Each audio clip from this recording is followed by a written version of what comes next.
Okay. Any question? Huh? Hmm.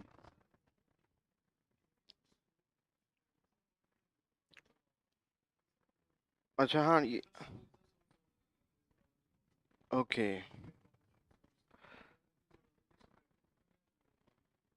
Okay ठीक है one question any other question ठीक है आ रहा है सब कुछ समझ में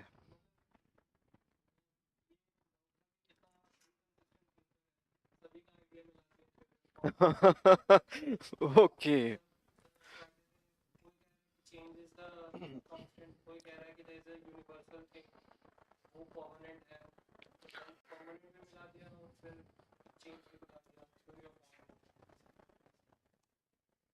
क्या कॉन्ट्राडिक्टरी थिंकर है हाँ आप कोई डाउट यस यू ओके आपके हैं तो yes okay coming to this first question the soul that Plato seems to be talking about, is it Socratic idea or Platonic? That is a precise question. There is not even a single thing that you can say that is Socratic but not Platonic. You don't know anything about Socrates other than what Plato has told you. So anything which is Socratic is also Platonic. Okay, now digging just a little deeper from the premise that you asked, actually some scholars are of the opinion that yes, there seems to be a transition also in Plato. Uh, but again, one is able to see that transition only when Socrates is going to say something. That means he's again going to make Socrates speak so. So yes, there is a transition. So Apology and Crito is the work of, you can say, young Plato. Republic is the work of mature Plato. I'm not saying immature Plato, okay? मतलब early work है. And Statesmen and Laws are the work of old Plato. Yes, some scholars see a transition. Okay. Now, if you want to talk about that transition, we will be talking about that justice में. But this goes beyond the scope of this class. Actually, I have to show the consistency part. I have to highlight the consistency part because that is something which is you are going to use to write answer. वो scholarly work अभी भी चल रहे होते हैं. मतलब there are interpretations, reinterpretations. So there are certain scholars who are going to point out the inconsistency. Some would say a complete break. So he started with Socratic premises that justice is something which is going to be very much public, a virtue which is to be seen and realized while one pursues a public life. But then he goes on to talk about justice also in the realm whereby one has to contemplate, and that contemplation becomes a very personal affair. So, how that transition? Some scholars have highlighted that transition.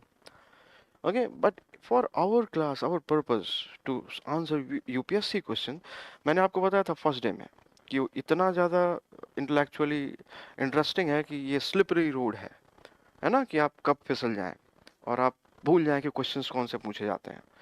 तो अगर आपका answer ये बात करूं तो Socratic हर एक चीज़ जो platonic है सोक्रेटिक है. Okay but yes there has been a change or transition in Plato's thought also. Now, some transitions are very easily visible. For example, he is not going to support the institution of philosopher, king, statesmen, and laws. I'm talking about those things that you will expect the Plato to be consistent. For example, theory of justice. So there also you see a kind of transition. Okay.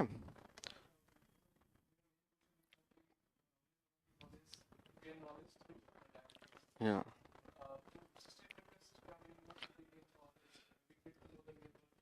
And then you connect it with soul.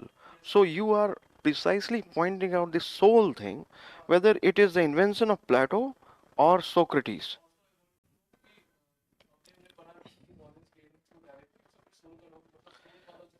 Okay हाँ बिल्कुल बिल्कुल अब ये theory of ideas में clear होगा. Soul is actually something which belongs to the same town where ideas reside. So soul and ideas are familiar. You are going to see that in theory of ideas. Okay. uh, Coming to your question, so the question is, he is taking the there is an influence of Heraclitus also and Parmenides also. One is talking about the flux, the other is talking about things being permanent. So Heraclitus seems to be opposing the Parmenides, and now there comes Plato, who is going to combine it, and now completely opposite things.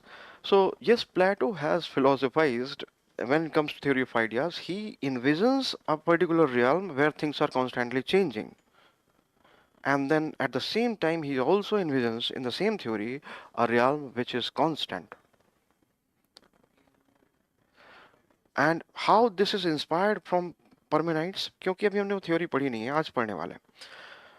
Inspired from Parmenides because taking inspiration or taking that idea that things which are constantly changing are actually you are able to realize them only through your senses, and thus he concludes that the sensory knowledge is not going to be real. It is defective. It is filled. There are errors there.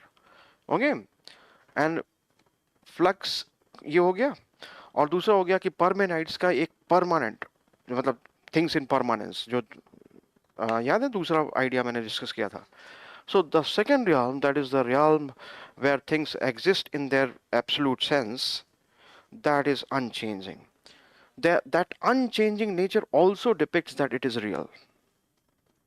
Okay, so you are going, it is real, and this material word, sensory word, which seems to be real, is not real. So this is from his theory of forms. We are going to see that today. Okay. Okay. ठीक है, आप देखते हैं इस चीज को. Okay. So now we are going to say this, that let us know a little bit more about Socrates from the work of Plato. So you have seen the works of Plato.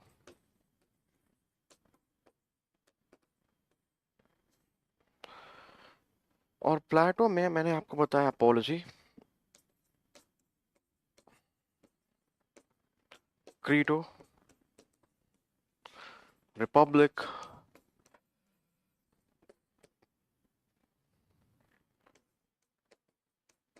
Statesman, Laws.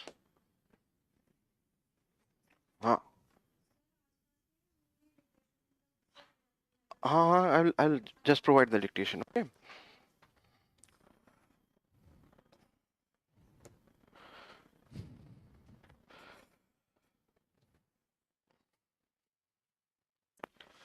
This is the work of early work of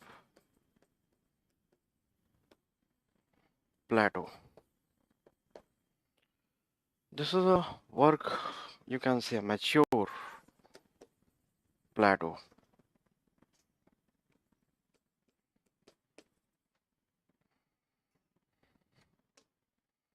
Or Middle Age Plato. That is more correct word, because mature ka matlab ki something is immature also. We are not saying, we can't imply that this work is immature. Work of a Middle Age Plato and work of Old Age Plato.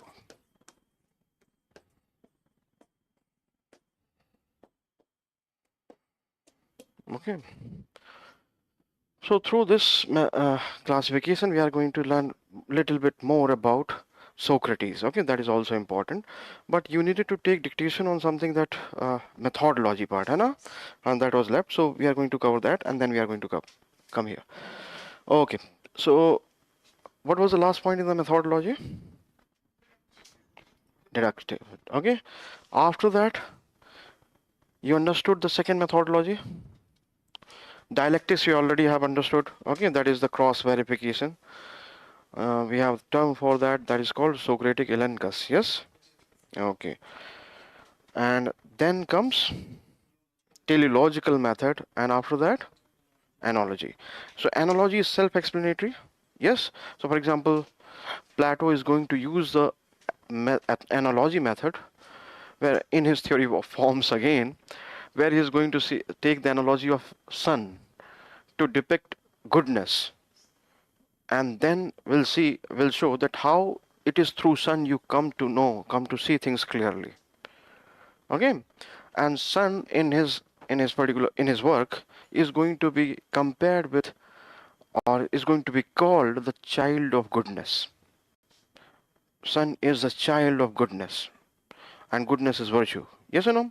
So sun is the child of goodness. That is the analogy that he's making. That just like sun makes things clear, it brings clarity to your vision. It is because of sun I'm able to see you correctly, okay, in real form. Similarly, goodness is the foundation of all truths. What I'm saying? Goodness is the foundation of all truths. That means it is through that we come to realize what is truth. Getting it? It is through goodness we come to see what is truth. So, in that sense, he's comparing the sun with something which enlightens. In scheme of Plato, it is goodness. Socrates, जो Socrates और Plato, जब मैं Socrates बोलूँ तो उसका मतलब Plato है. Plato बोलूँ तो उसका मतलब Socrates है. ओके क्योंकि हम क्या पढ़ रहे हैं, हम डायलॉग्स के बारे में पढ़ रहे हैं जो सोक्रेटिस और दूसरे लोगों के बीच में हुए. So this is the way he has shown that how Socrates philosophized, and what is Plato's philosophy? It is Socrates' philosophy. Getting it? Okay. So the sun analogy that I'm making and that he is providing is actually again a dialogue between Socrates and Glucon. The theory of forms that you are going to study is again a dialogue between Socrates and others. Theory of ideas is also a dialogue between Socrates and others. Okay, so this way everything that is Socratic is Platonic. Okay, so you can just use these Socrates and Plato word interchangeably also. Okay. Now coming to this teleological method. Okay, so understand this teleological method. I'm going to dictate. First understand.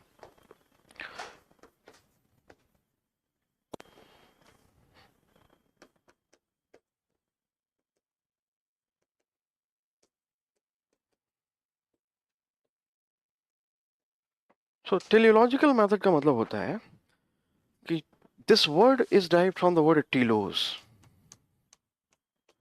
Telos. And the meaning of telos is ends. Ends means purpose.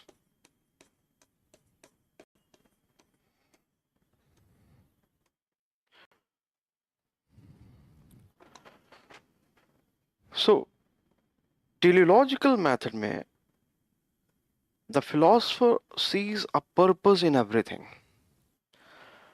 That means if you recall our discussion on virtues, that how Socrates defines virtues, he gives the example of knife. And then the purpose of knife is to cut. So the telos of knife is to cut. Getting it? So it also means object with an objective. Objective means purpose. Objective means purpose.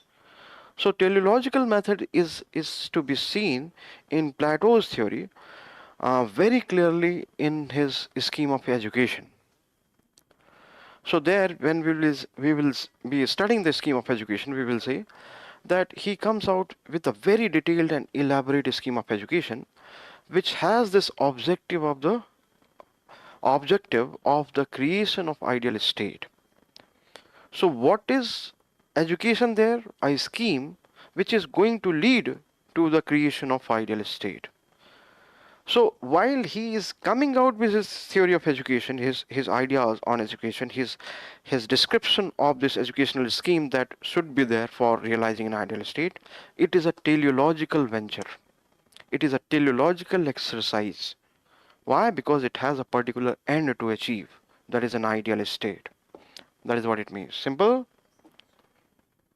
Okay. Analogy. I just explained that it means that through something you are actually going to explain your theory. So there Plato is seen to be explaining the importance and the role of goodness by taking the analogy of sun. Okay. Image of a divided line is also something where you can say is the analogy that has been used, okay, to make his point. That again is to be seen in his theory of forms. तो चीजें बार बार कहाँ जाके रुक जा रही हैं? Theory of forms. So we are going to see that, okay? Okay, before we come to this, just have a clear picture of apology, Crito being the early works of Plato, Republic, work of a middle-aged Plato, and Statesmen and Laws, work of a old-age Plato.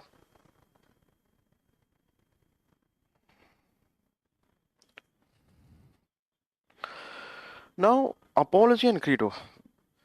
This actually depicts Socrates where he is being accused of the crime that he has made of polluting the minds of the youth. Okay, and then Crito is the book whereby he is shown to be in jail. ठीक है ना? तो अब Socrates के बारे में बात करते हैं. So Socrates in Apology is to be seen, it is actually he is depicted in a scene whereby there is a proposal coming from this political setup that if Socrates agrees to not indulge in those infamous discussions again in the market, then we can just think of pardoning him. Okay? मतलब कि वो अपनी जो बकवास करते हो dialectics वाली market में जिससे तुम सबको हरा देते हो, अगर वो बंद करोगे, then we can think of pardoning you. That is the question that is facing. That is a situation before Socrates. A clear choice. If he promises, then he will be pardoned. Then there will be no execution. Okay. Now Socrates denies to accept this particular thing, that he's not going to speak now. He's not going to indulge in those discussions again. Even when it is going to happen at the cost of his life. That means he's facing the question of life and death. And then also he denies that no, he just can't stop doing that. Okay, and this is the instance when he says that is the discussion, the dialogue that I have to examine the life. And if I do not do that, then I will not be able to examine life. And unexamined life is not worth living. That is a famous statement, yes or no? Coming from Socrates. So it is in this case that he is making that statement. Okay? And also understand that when it comes to Socrates, coming to that soul part, okay? Socrates was not, has never been shown to be addressing ecclesia, assembly. Okay? So he is shown to be such an erudite person, है ना, बिल्कुल सबको हरा देने वाला, सब में inconsistency ढूंढ लेने वाला. But even then Plato has not depicted him that he is standing there in the assembly and is speaking to the people. Okay, though he was not interested there that much, and that is why maybe Plato did not project him in any of the dialogues standing there in ecclesia addressing the common masses. So वो dialogues में क्या होता है, sometimes he is just sitting somewhere in the marketplace or somewhere, जैसे जब justice की बात आप करेंगे तो ही इज एक्चुअली वन एक घर में बैठा हुआ है and then there are discussions taking place. So a charge is made that Socrates seems to be apolitical. So how come this all discussion around virtues are of any significance when it comes to political community? The one who is never taking part in the ecclesia, the one who is never taking part in the state affairs, then how can we say that he's actually interested in politics? And if he's not interested in politics, then he has nothing to do much when it comes to political community. So his discussions may be philosophical, but not very much relevant to the political community or the development of political community. Yes or no? That is the charge that is being made, that he's apolitical. Understand? So political का मतलब very much involved. Apolitical means kind of disinterested in politics. To counter this, Socrates says that no. And he is again going to come out with very good reasonings now. So he says that when it comes to the one who has been a good practitioner of medicine, knows the art of medicine, one who is a sailor or navigator knows the art of navigation. The, the things that I talk about regarding virtues is actually art of the soul craft. Okay, art of the soul craft. And this is about teaching the virtues to the people. This is about educating them about the virtues, the goodness. Getting it? And that is the best of the political art. Matlab, all the political arts, the best kind of political art is to teach the virtues, the goodness. If you could do that, then that is the best service to any kind of political community. Okay, and in this case, he actually comes out with this thing. It is the virtues which are going to transform your soul, and when you go for soul crafting, you actually go for the state crafting. So soul crafting is actually state crafting. Getting it? So the statements that you might have heard, क्योंकि हम Socrates प्लेटो को net में भी देखते रहते हैं ना, ये किस कॉन्टेक्स्ट में है वो इम्पोर्टेंट है. तो ये किस कॉन्टेक्स्ट में आया जब सोक्रेटिस के ऊपर चार्ज ये लग रहा है कि वो क्या है, ए पॉलिटिकल है, और the virtues that he is talking about may be does not have any significance in political community. Because imagine the time period. That is why we need to keep all the discussion that we had yesterday regarding what used to be the case in Athens in Athenian democracy. What is being appreciated there? If you stand and address this ecclesia, then you need to be a good orator. Yes or no? Now, you just stand there in the podium and start discussing the virtues. Maybe no one is going to applaud once you finish. Yes or no? समझ रहे हो इस चीज को? तो कोई political issues में बात करना कि ये वो तमाम, ये ज्यादा आपको हो सकता है फेमस कर दे. तो ये डाउट उठने लगा, और बहुत इंपॉर्टेंट डाउट है कि भाई आप वर्च्यूज और गुडनेस की जो बात कर रहे हैं, ये तो ए पॉलिटिकल टाइप की चीज है ना? तो उसका आंसर क्या है सोक्रेटिस का? सोक्रेटिस का आंसर क्या है कि this is how you transform your soul. Okay, this is something which appeals to soul, and soul craft is a state craft. That means teaching virtues to the others is the best art, the best political art possible. Is the best political art possible. It is very much political. Getting it? Okay, I also understand that this is a time period, and again just keep this in mind. Ecclesia, council, ecclesia याद है, assembly, okay, and then 50,000 citizens ruling over themselves and being ruled by themselves, है ना? So that is what is happening in Athens. And what will make anyone politically powerful? Tell me. This oratory, yes or no? The skill oratory, yes? So you stand on the podium and then you have your way while expressing your ideas over others. So that is going to give you more political power than others.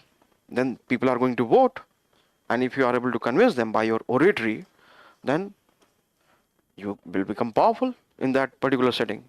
So this is a scene, and in this case, there is a class of teachers who have emerged precisely because of this sitting in Athens. They are called sophists. Sophists, okay? So who are these sophists? Sophists are the people who used to visit from one city to another city, Greek city-states में. And they were teaching people the art of rhetorics. And what is called rhetorics? It is actually using the arguments to persuade someone. Okay?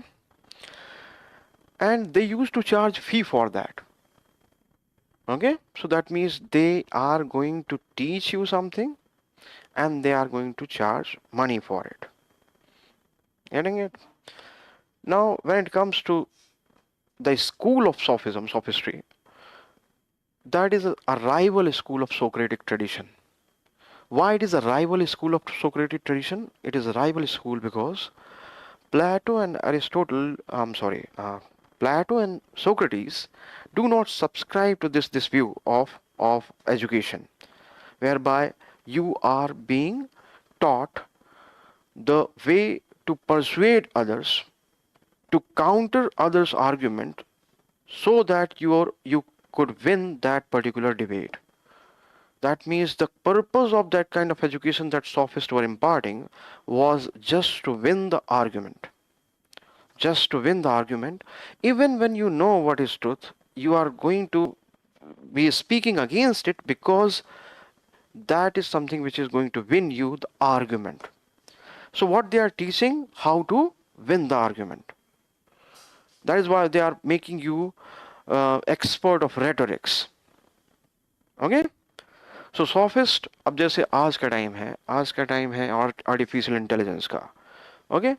So if you are very good in GPT-4 and all that, then you will be very productive. So the one who could teach you all that will become famous, yes or no? And he will be charging fee. He will be also accepted by community. And same was the case with sophist, because they were teaching something which was of very high utility at that time. That means the oratory skill, so that you could speak in ecclesia and could win over other arguments and then become more politically powerful. That explains the influence of sophist in at that time in Greek city-states. Getting it? And especially Athens. Because if you become good orator, if you become expert in countering the view or argument of others, you are going to do the same in assembly, and that is going to make you politically more powerful. But Plato and Socrates are not going to stand with sophists. They are going to oppose them. Because firstly, sophist stood for moral and epistemological relativism. What is that? That means when it comes to the ideas on morality and truths, sophists were of the opinion that they are relative. They are relative.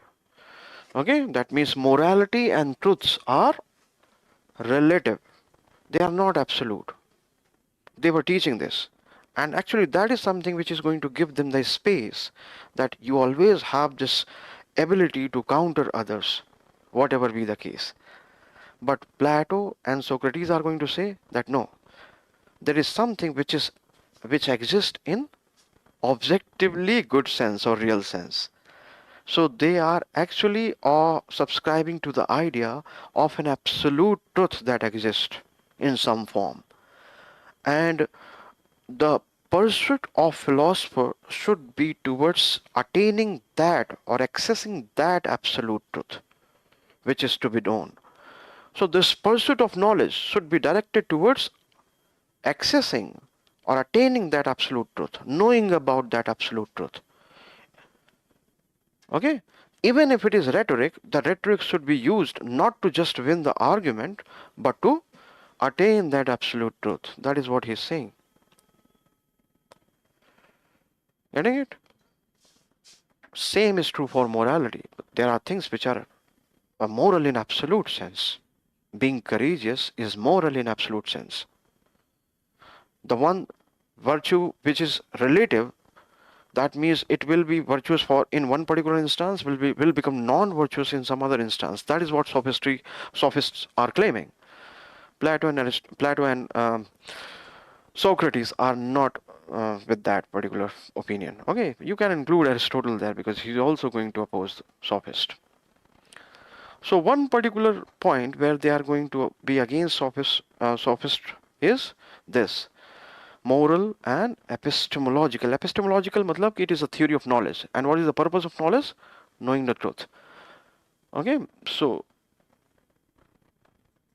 moral and epistemological relativism, while Plato and Socrates stand for absolute truth.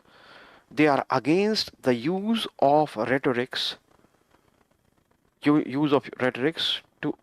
win the no, I'm not dictating. So they are against the use of rhetorics to use the rhetorics for winning the argument. Okay, so language or arguments should be used with this intention of attaining the absolute truth. Okay, that is the objective.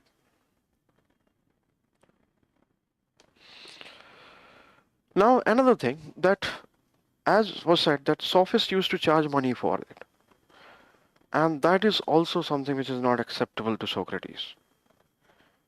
Okay, knowledge is not something which should be bought and sold. That is what they are believing. सॉफिस्ट के इसलिए भी खिलाफ थे क्योंकि वो knowledge को क्या कर रहे थे, बेच रहे थे. ओके, नॉलेज तो एक डिस्कशन से, और सोक्रेटिस ऐसा नहीं होता था कि चलो मैं तुमसे 10 मिनट बात करूंगा, उसके बाद मुझे मेरी फी है इतनी, है ना, मैं तुम्हें बता दूंगा जस्टिस क्या है, लेकिन उसके बाद फी देनी पड़ेगी. Okay, so they did not subscribe to the idea. Okay, any doubt here? You understood the sophist and why they were famous? Because they were teaching something which was actually having a very high utility at that time, oratory. Okay. Now coming to this Crito part. Crito. अब Crito में क्या है? Crito में Socrates is being shown in a scene whereby Crito is his friend who comes to Socrates and says, see, we have a plan, okay, in place. Come with us and we will escape from this setting, the prison and the city state, and then you will be able to dodge this punishment, the capital punishment. But the rest of the life you will live in exile in some other Greek city state. Again he has full chance to escape, but then he again denies. तो apology में बोलता है कि नहीं, मैं ये नहीं कर सकता कि मैं बंद कर दूं ये अपना discussion. An unexamined life is not worth living. और क्रीटो में क्या बोलेगा कि no, I am not going to run away from this place. Okay, so what is the logic, what is the reasoning that he is going to provide for not escaping out of city when he has all the reasons to escape? So the reasoning that he provides is this, that see, this is the city that has given me all the congenial atmosphere for my intellectual and other physical development. And there he highlights the importance of political community, that how this political community has this educative role to play. He's highlighting that. Getting it? So Plato or Socrates, you can say, okay, very comfortably you can interchange. Okay, so they are highlighting, Plato is highlighting that this special role that political community has with respect to the development of mental faculties of human beings. Because Socrates is saying that whatever I am able to think of, I am able to do so only because of this city. I have lived in this city, I have talked to people, and that is something that has made me this much capable that I'm now I'm able to discuss things. Getting it? And it is actually the same city and the same faculties that I could develop out of utilization of all the atmosphere that was made available by this city, that I have become capable of criticizing this. Okay? Understand the logic. पहले क्या बोलता है कि city ने ही मुझे बनाया है कि मैं अपना दिमाग चला पाऊं, और उस दिमाग चलाने की वजह से अब मेरे पास ये पावर भी है कि मैं सिटी की ही कमियों को हाईलाइट कर पाऊं. तो मेरा फर्ज यहां पास क्या है कि if I see something wrong, I should stand there and oppose. My existence here till my execution is fulfilling the same purpose. I cannot just go and escape, because then I will not be there anymore to criticize. My existence here, as long as I'm alive, is depicting what? This criticism of this wrong. And there he says one thing again. बोलते हैं कि now if you do something incorrect happening in your city, okay, because of law, let us say there is some law which is not virtuous. Getting it? And the law is being implemented over someone, and that is causing some unjust affair. And if you do not oppose it, then you don't have any authority, even moral authority, to oppose the implementation of that law when you are going to suffer from it. समझ रहे हो? अरे यार, such a great personality. हाँ, मतलब he has all the, अब बोल दे नहीं नहीं ये सर फिक्शन होगा। हाँ। ऐसा नहीं होगा कि चांस और भागे ना। इतना consistent, actually this is what you know, what you call the love for wisdom philosophy. Okay, so when you have love for wisdom more than the love for your life, you will do this, yes or no? And that is what you see Socrates doing in that case. He's there that I'm going to stand. If I escape, then there will be no one. My existence depicts that I'm criticizing it. This is my moral obligation towards my city. It is, I'm doing it for my city, the very same city that has made me capable, this much capable, that I'm able to use all my mental faculties today. So this is my duty, nay, obligation towards my city that I'm fulfilling. I'm not going to escape.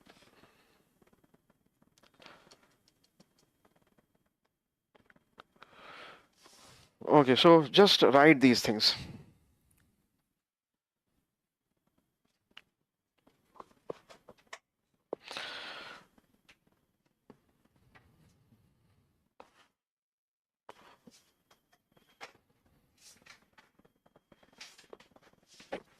So first heading यहाँ पास डालो. We are doing under the Socrates only. Okay, Socrates का ये. So Socrates, Plato, and sophist.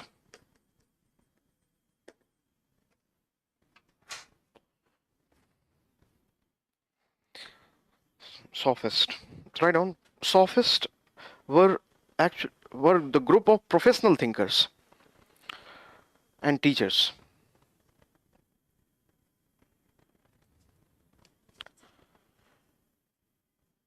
in Greek city-states. In Greek city-states around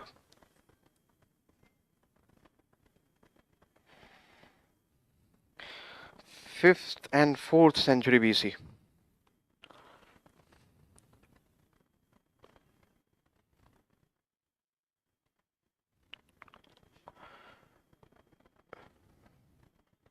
They were famous for teaching the art of rhetorics. Teaching the art of rhetoric.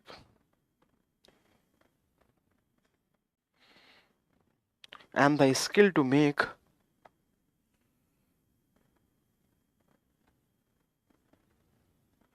a weaker argument stronger.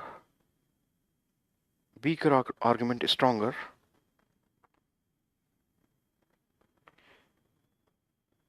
Okay, semicolon, the skill that was highly useful in Athenian democratic setup. In Athenian democratic setup.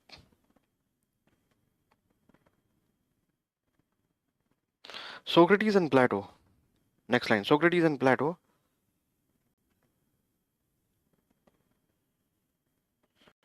stood in opposition to sophists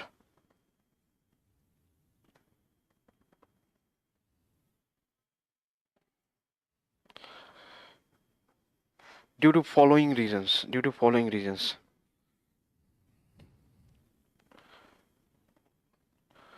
I know sophist stood for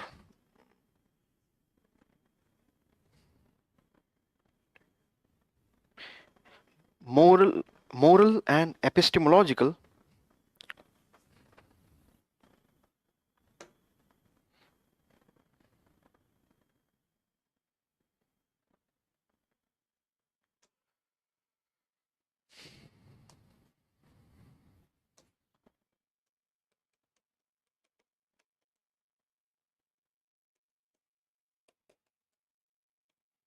epistemology means theory of knowledge. Okay, moral and epistemological relativism. While Socrates favored the pursuit of absolute goodness,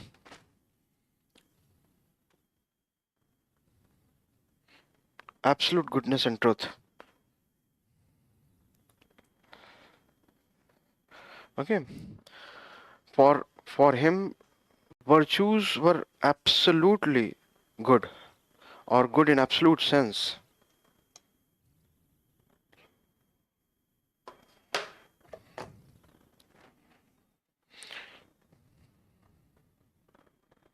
Next point. Sophist emphasized on rhetoric. Emphasized on rhetoric.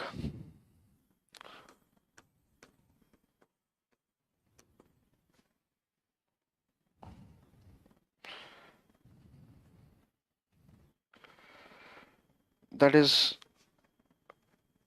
the art of persuasion. The art of persuasion. While Socrates was against the misuse of language,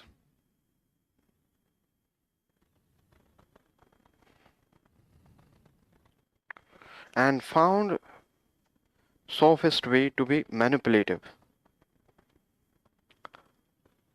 Found sophist way to be manipulative, which undermines the truth, which undermines the truth, which undermines the truth. Lastly, Socrates was also against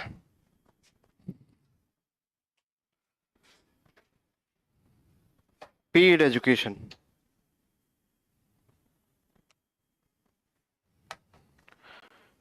He said wisdom should not be bought and sold.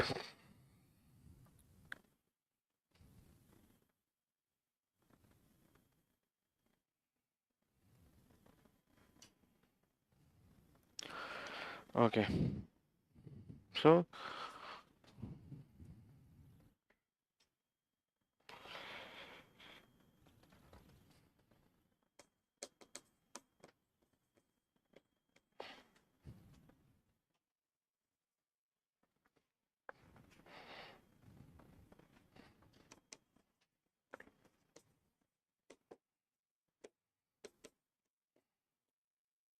that is your next subheading. Okay, just doing explaining the same thing that you have understood. Okay, that how he is not actually apolitical. Right now, for Socrates, politics or political art is the art of soul.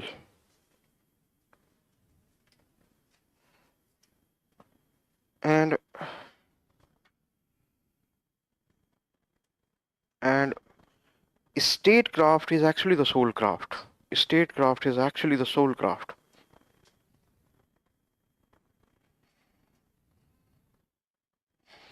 Okay, so understood the central point there.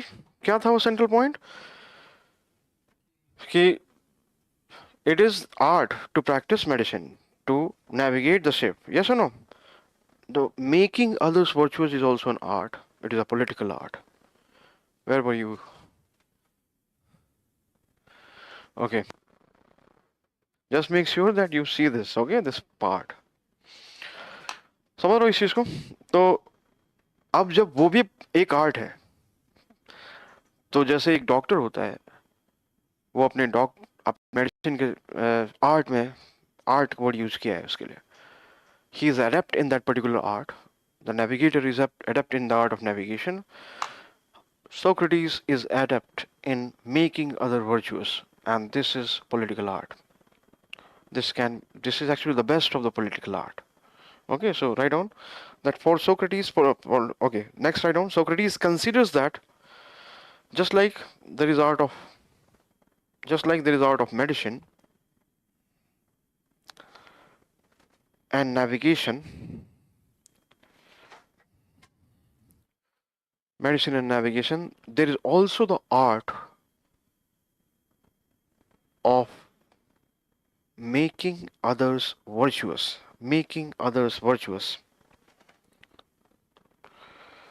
which he calls to be one true political art. One true political art.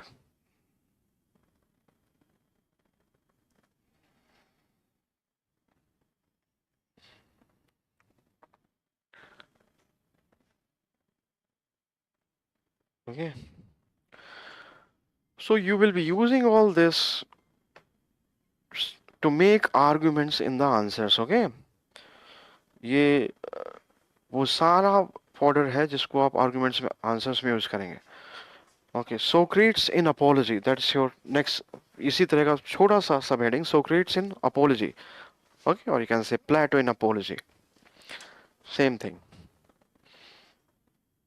So what is the case in apology?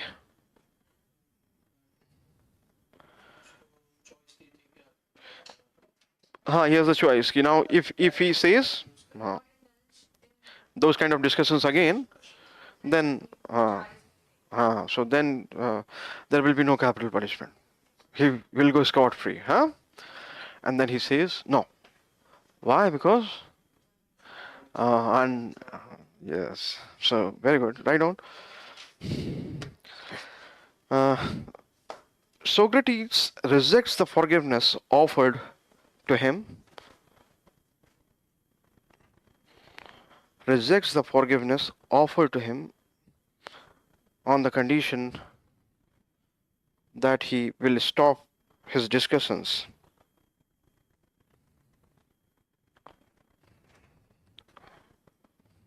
He will stop his discussions. Full stop. He says that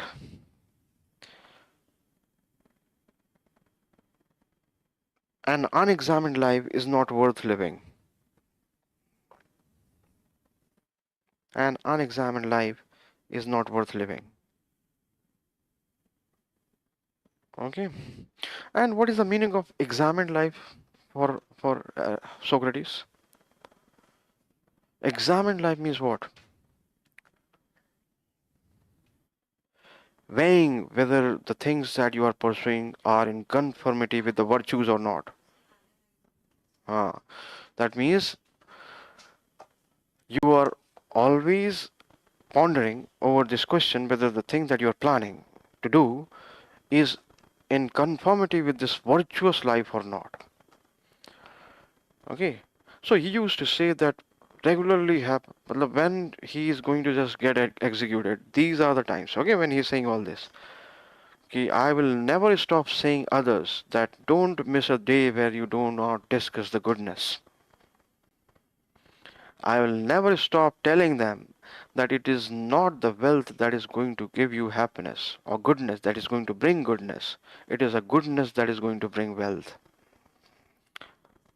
So this is the examination that he's talking about. Okay. Next, in Crito. Socrates in Crito. Socrates in Crito. So Crito कौन है? Crito is his friend. Huh?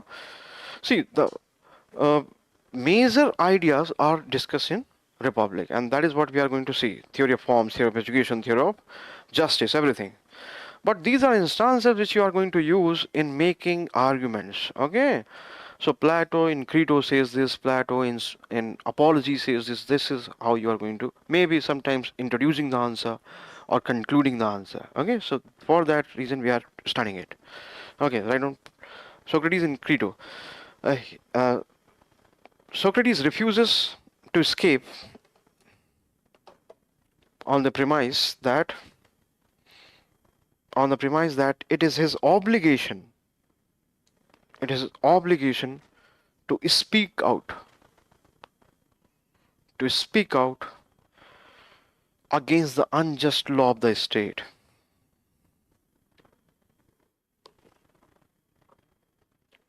Against the unjust law of state. Next line. Plato, which means Socrates, okay? Plato in this work also highlights the importance of political community and participation in city life,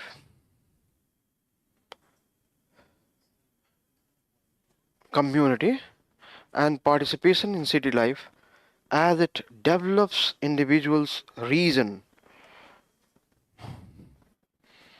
as it develops individuals' reason.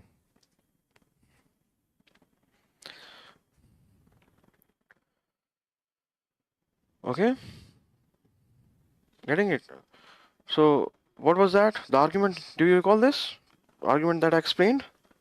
It is because of this city that I have been able to develop this particular ability to reason, okay, to analyze, to question. So, how Plato is showing the importance. When Socrates is admitting this, that it is because of this city that I have been participating in city's life, I have been able to develop this faculty. So, in that admission, there is a teaching that Plato is conveying. Okay, so see, if you indulge in city life like Socrates did, you will also start arguing in the line of Socrates. Okay, like him, you will also be able to explore already established notion. Maybe you are also able to question them and also able to show the inconsistencies in the understanding that people generally have. Okay, so how that will come to you? Only when you take part in political community, city life. That is what he's showing. Okay, any doubt here? Any question? अभी अभी easy है ना? अब easy है. अब तो आपने सबसे टफ वाला पार्ट तो देख लिया. ओके,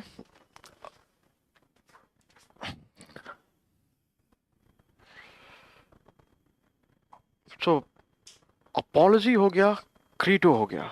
अब क्या बचा? रिपब्लिक. रिपब्लिक, और रिपब्लिक में है सारे के सारे आइडियाज जिनको हम पढ़ने वाले हैं लाइन से. And the first is theory of forms. Okay, theory of forms, also called Plato's theory of ideas. Okay, so theory of forms.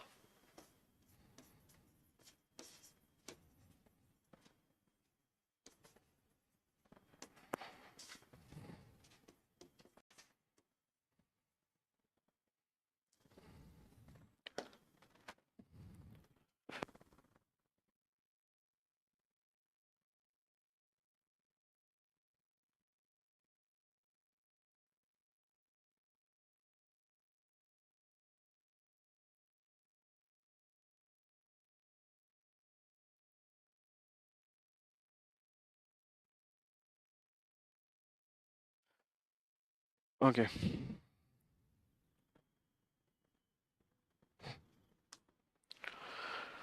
now see that this is actually the most fundamental theory that you need to understand in order to understand all other ideas of Plato. Okay, and this is discussed in Republic in such a good length that he is going to take various analogies, various allegories to explain this idea. Okay, so again the speaker is Socrates.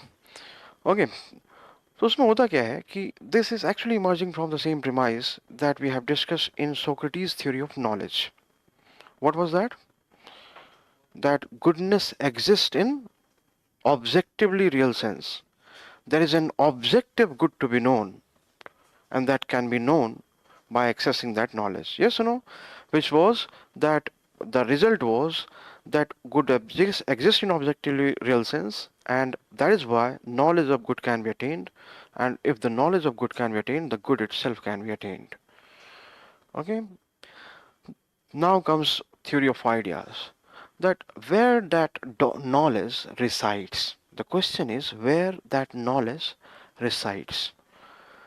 Okay, so in this context, the first thing that Plato says that there are two levels of reality, two planes. In one plane, opinions exist, and in another plane, knowledge exists. Okay, now these realms or planes are characterized by this feature.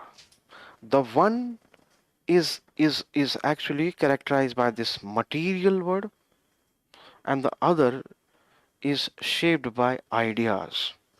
So there is a realm of matter and then there is a realm of ideas. Okay? There is a realm of matter, that is the material world. It is characterized by the material things. Okay? I'll repeat everything. ये अभी नहीं खत्म, ये 5 minute में नहीं खत्म होगा. Okay? We are going to talk about it in length. And the second word is the word of ideas. Okay? Now, before we start discussing it, just remember that I told you that there is a lot of mysticism involved in Plato. I am going to discuss it for next 30 minutes, okay? So just keep on listening, because इसमें एक simple चीज भी है, simple तरीका भी है बताने का. प्लेटो दो दुनिया की बात करता है, ये दूसरा अदर. हाँ, तो वहां पास जो है चीजें सही रहती हैं, यहाँ पास क्या है, उसकी शेडो होती है. Okay, so yes, we are going to understand the same thing with all the devices used by Socrates himself when he is discussing with Glucon or others.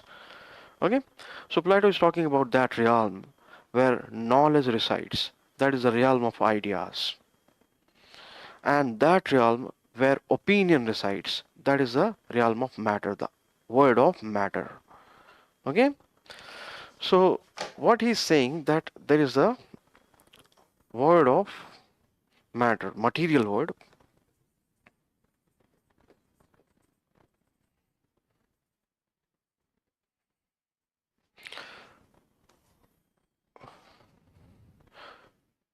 This is the realm of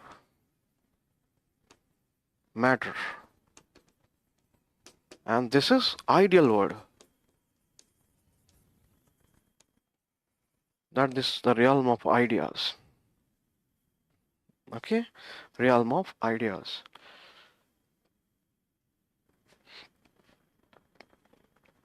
This material word is characterized by senses or sensory word. So it is also called the sensory word because it is to be known by senses. You come to know about it by senses. Getting it? So there is this panel. How do I know this? I can see it. Okay, so that is one sense organ that I have. The other is I can just touch it. Another sense organ that I have. So this is sensory word. Sensory word is the material word, the realm of matter. And this word is the ideal word. This is not to be known by senses. Senses are not enough to access this. Getting it? So how this word can be known? How it can be known, we are going to discuss. But definitely it is not going to be known just by using senses. In this word, things are constantly changing. Getting it? Things are constantly changing. That means just 2 years ago you were 18-year-old, now you are 20-year-old. Okay? So when I bought this podium, it looked fresh, nice, okay, shiny. Now it is not. Things are constantly changing, yes or no? Everything is changing. Heraclitus. ठीक है? अब they are constantly changing, and that shows that this is not real. Understand? Things which are constantly changing are to be known by senses, and because they are constantly changing, they cannot be real. Opinions is one such thing which constantly changes, is going to reside, or you can say it belongs to the word of senses. It belongs to the word of senses. Okay, sensory word.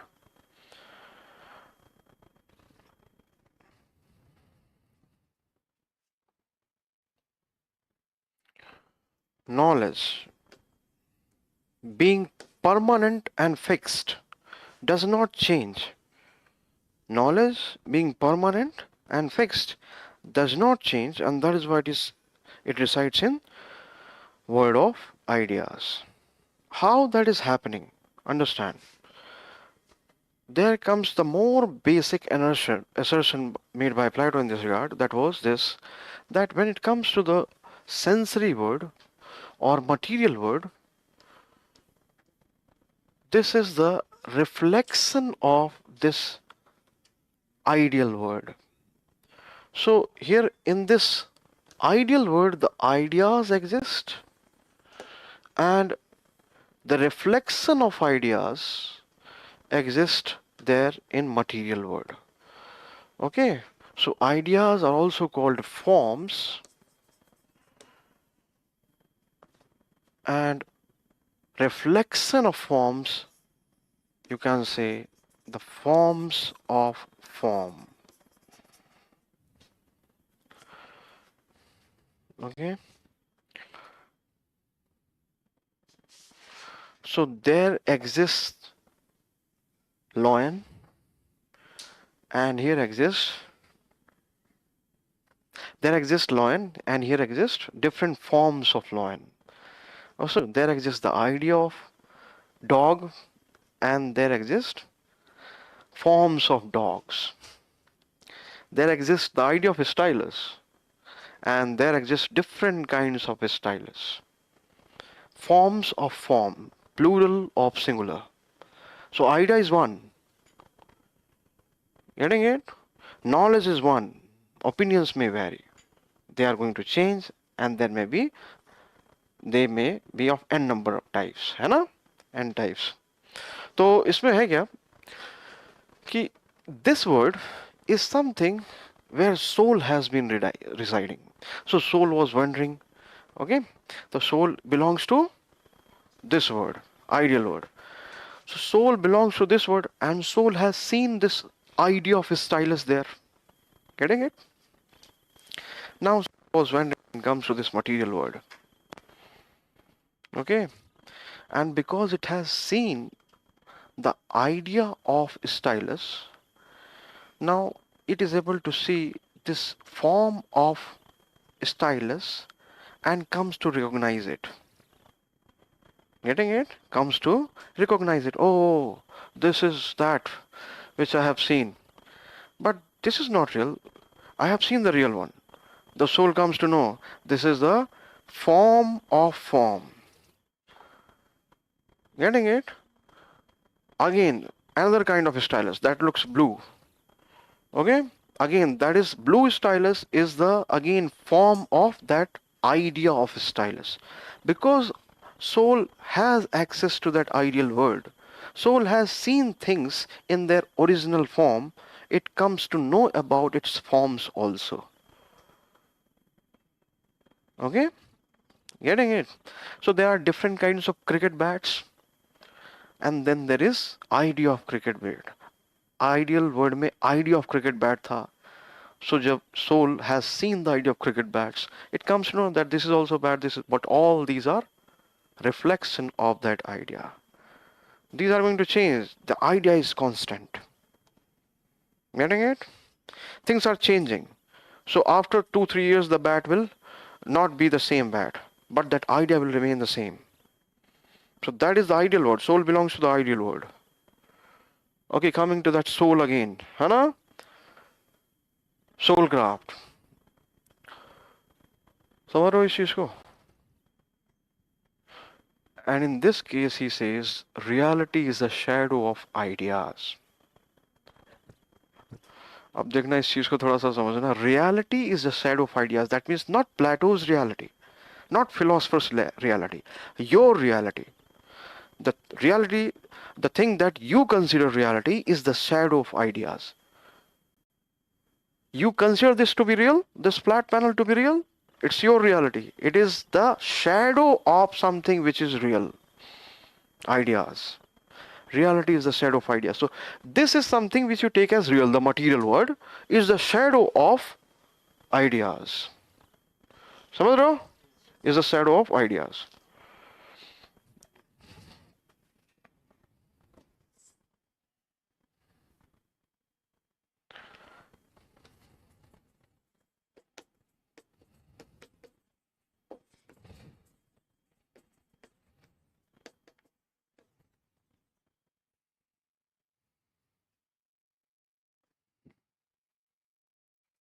Okay, अब उसमें हुआ क्या, फिर से देखना बच्चा, मैं इसको चाहता हूँ कि आप परेशानी ना हो।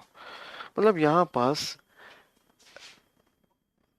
ब्यूटीफुल थिंग्स एग्जिस्ट करती हैं, तो यहाँ आइडिया ऑफ ब्यूटी एग्जिस्ट करता है, ठीक है। यहाँ पास एप्पल एग्जिस्ट करते हैं, तो यहाँ आइडिया ऑफ एप्पल एग्जिस्ट करता है। तो एक एप्पल, 1 kg ऑफ एप्पल आप लेके आओगे, फिर कल वो खाने लायक रहेगा, परसों रहेगा, है ना। फ्रिज में रख दोगे तो कुछ और दिन तक खाने लायक रहेगा, लेकिन फ्रिज में भी चेंज हो रहा होगा ना वो टाइम से, है ना। कुछ दिन बाद वो खाने लायक नहीं रहेगा। जब वो बिल्कुल सड़ चुका है, मतलब उससे आपकी घर में स्मेल फैल रही है, वो क्या बोलोगे, क्या सड़ गया है, और उसको क्या बोलोगे, सड़ा हुआ एप्पल, लेकिन तब भी एप्पल, यस और no. So it is a rotten apple. What makes it apple? Still it is the idea of apple that exists there, whose reflection is to be seen in that particular rotten thing, for which reason you are calling it to be apple even when it is rotten. Okay, that is what he is saying. Because that particular thing is backed by this idea which is constant. नहीं तो आप बोलोगे ना ये Apple था और पता नहीं सड़ के क्या हो गया है। ओके, आप यही बोलोगे ना कि नहीं एप्पल सड़ गया है, क्या है ये, सड़ा हुआ एप्पल है, लेकिन एप्पल है। What makes him apple still? The idea, जिसका ये reflection है। Okay, that is what he is conveying. It is not going to change. Idea is not going to change. How soul comes, how you come to know about it? If you do the soul searching, then your soul knows the idea, and your soul also knows that this is not real. Okay, because your soul has seen the things in their real form, exactly real form, actually real form. And things exist in actually real form, in form of ideas. Okay, knowledge being absolute, permanent, unchanging, resides in the world of ideas. It is not to be found in the world of matter. Okay, so this world of matter cannot give you, the senses cannot give you knowledge. This is filled with error. Okay, perfection is to be seen in ideal world, because things in their perfect form exist in ideal world. So if you want to understand beauty, what is beauty, then idea of beauty को access करना होगा, that is you have to go there in the ideal world. Correct. Okay, now if you want to know what is ideal state, what you need to know, the idea of ideal state, the idea of ideal state. Okay, so ideal state is there where the knowledge resides. This is accessible to all, and all consider it to be reality. And this is accessible to philosophers who are able to access knowledge, attain knowledge. Okay, getting it or not? And this comes through a process. That means there is a way to access this particular realm, that is dialectics. Okay, and then he provides, sorry,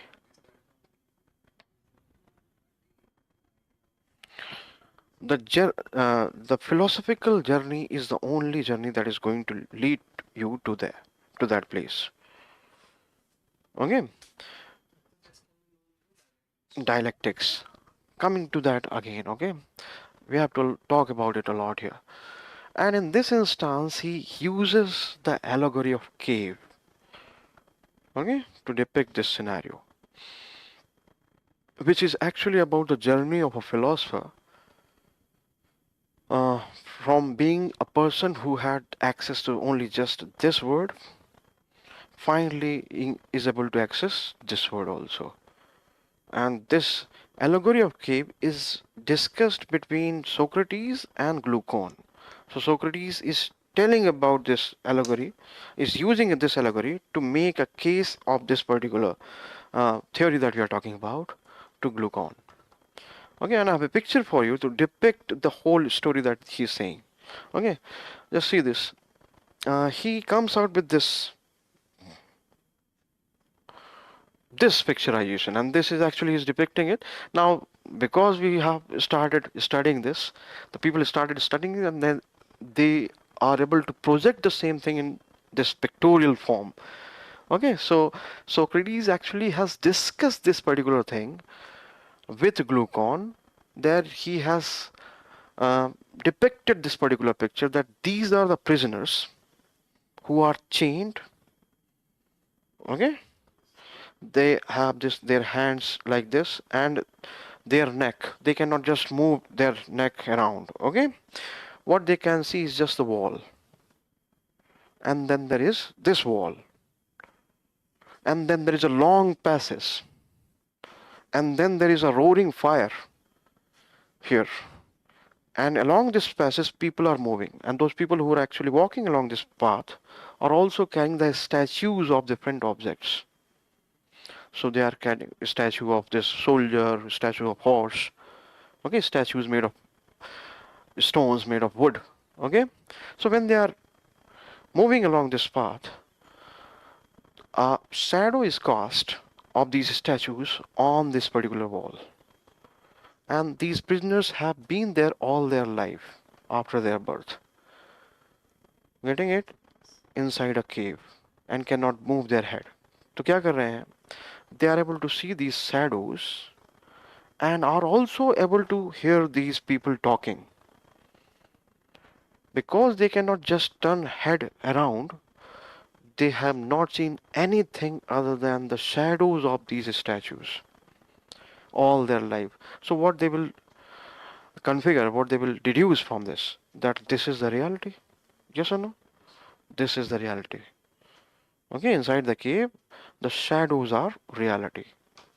And then one fine afternoon, what happened? That this one of the prisoner escapes. One of the prisoner escapes the prison, this cave. And then when he escapes the cave, then just outside the cave there will be light. So then it will take him some time to get his eyes acclimatized with this high intensity of light that exists. Okay, he's able to see the captor, and then he's also able to see these statues. All things he will be able to see. So what he will be able to see? He will be able to see that, oh, this is real, and what I have been seeing all my life is shadows, and all comes to this cave. Maybe he's willing to talk to these prisoners that they should also embark on the same journey. So what these prisoners do, say, firstly, because when he enters the cave, so again he's not able to see, because now he's enlightened. He is habitual of light, so he will not be able to see the darkness. And by seeing the uncomfortableness of this philosopher, the enlightened one, these prisoners think, oh, captor must have beaten him. Okay, उसको बहुत मारा होगा, इसलिए इसके आँख वगैरह ऐसे ऐसे कर रहा है ये. That is what they are thinking, and they are not able to listen. They are not ready to listen. So this depicts what? This depicts the scenario when philosopher tries to explain you that this is reality and you do not believe him. These are the instances which are going to appear in Republic on so many occasions. है ना, जहां पास प्लेटो ये दिखाने की कोशिश करेगा, देखो देखो जब फिलोसफर समझाने की कोशिश करता है तो ये लोग हंसते हैं. हाँ, ignorant लोग हंसते हैं. This is also one of the premises that he's going to use to criticize democracy, because there the politicians and the demagogues make fun of those who are knowers of reality. तो actually allegory of cave complete story है अपने उसमें बहुत सारे analogies हैं, और बहुत सारे इंस्टांसेस में वो ये दिखा देता है कि how things are there for those who want to pursue this philosophy, who want to pursue the path of enlightenment, and how things are there with respect to those who have already pursued this path. Okay, and what is the scene when the enlightened wants others to also get enlightened? So that is also depicted in the story. Okay, so this is allegory of cave. There he shows that how what it looks like when you start embarking on that journey. Okay, and after that he gives the analogy of sun showing it to be the child of goodness and the very foundation of all truths, that it is that light that makes everything visible, the goodness, the virtues. And there again he also comes out with this analogy of divided line.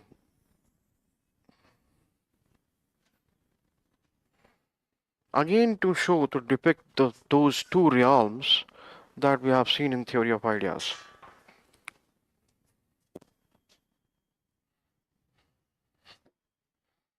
So divided line में होता क्या है कि दो line को एक थोड़ा सा अनइक्वल पार्ट में डिवाइड करते हैं and then we further divide it.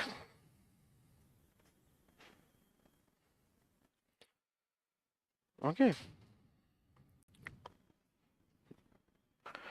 And then we get two realms.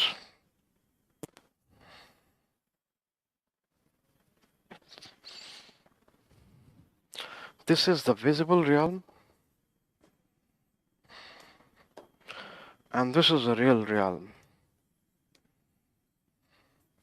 Because what is real for Plato is not visible. What is real for Plato is not visible.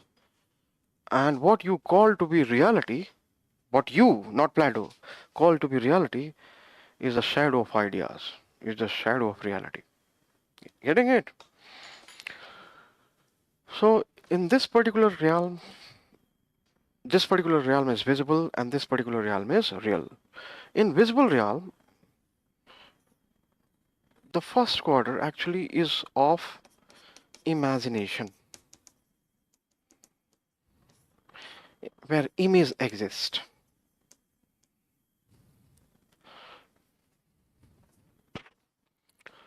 Okay, not even opinion, image, that is the first realm.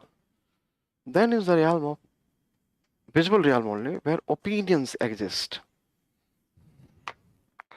Opinions. So imagination जहाँ exist करती है वहाँ पास क्या exist करता है?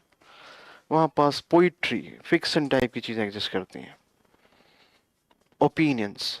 और opinions जहाँ exist करते हैं, opinions क्या exist करते हैं तो वहाँ objects exist करते हैं. Objects, different objects that you see around. That exist again. वो ideas नहीं है ना, वो material objects हैं. So opinions. Then comes the real realm. But within real realm, just before the ultimate realm, there is the realm of intellect.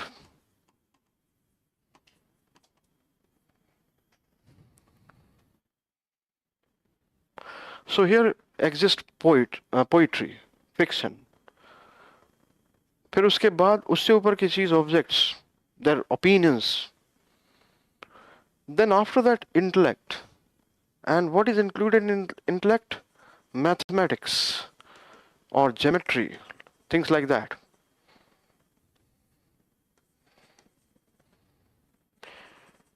Okay, something that exists in real realm, not visible realm.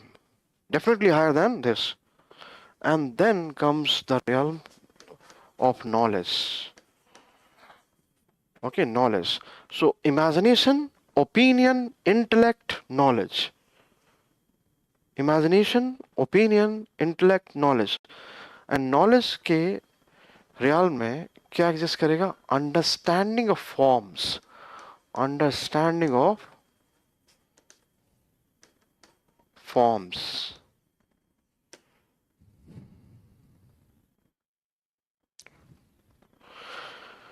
So here exists the mathematics. There you will find dialectics and philosophy. Dialectics and philosophy.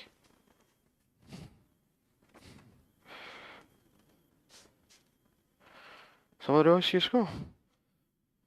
अब एक मजे की बात ये है कि प्लेटो उस time में रह रहा है जहां पास पोइट्स और आर्टिस्ट बहुत ऊपर के लोग माने जाते हैं. मतलब कि तुम्हें कुछ सीखना है तो जाओ पोइट के पास, सोलन तुम्हें बताएगा, सोलन की पोएम्स पढ़ो तो तुम्हें सारा कुछ ज्ञान हो जाएगा। और उसको ये प्लेटो और सोक्रेटिस कहाँ रख रहा है? यहाँ रख रहा है, इमेजेस के उसमें क्वार्टर में। और actually this has to be superimpose with this allegory of cave. Okay, so how you do that? You do that like this. ये आपने लिख लिया है, अब इसको यहाँ पास ऐसे करो। This is the stage of prisoner. वो याद है पीछे ऐसे बैठे थे, ये प्रिजनर की स्टेज है। And this is the stage of escape from cave. Cave से escape कर गया कहां? इस पूरे रियल में। ये प्रिजनर वाली है। तो पोइट्स कौन है प्लेटो के हिसाब से? वो जो बैठे हुए थे वहां। यार कितना गंदे तरीके से खत्म कर रहा है पोइट्स को ये। Okay, now see this realm is the realm of sun, where he has known, the philosopher has known the child of goodness, which is the foundation of all truth.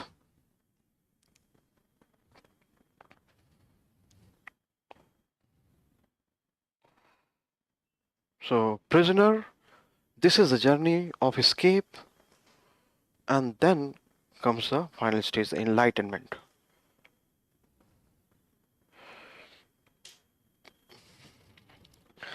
The question was, he asked it, is the dialects the only way to access this realm?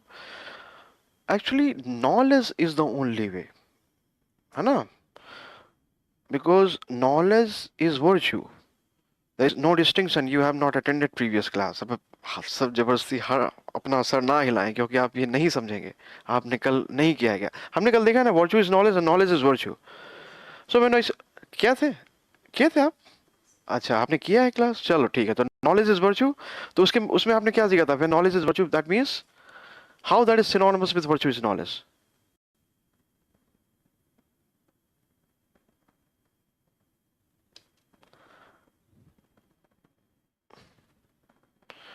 Knowledge is virtue and virtue is knowledge. They were synonymous. How? That is why I'm saying, see that part. ये होता है difference class में बैठने का और online करने का। कोई नहीं, तो उसमें हमने देखा कि when you pursue knowledge, you come to know about virtues, and when you know about virtues, you are bound to have it. The one who is courageous knows the virtue of courage. The one who is coward is ignorant about the virtue of courage. That is what he has said. So this knowledge is actually something which is important, which is going to make you capable of accessing this realm. Okay, and this knowledge, he says, can be known by dialectics.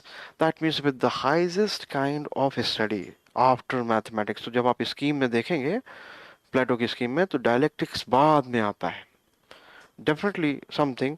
अब कैसे virtues को inculcate करने के लिए Socrates ने suggest किया था कि कोई चीज सही है कि नहीं है, ये कैसे जाने? Cross verification. ये सुनो, Elenchus, Socratic Elenchus. So that again is dialectics only. Getting it? That again is dialectics. The Socratic way of knowing it is dialectics. It is by cross verification, by being able to see the inconsistencies in the argument. You come to know about what is justice. By showing others that how inconsistent those arguments are, you are able to show that how they are ignorant about justice.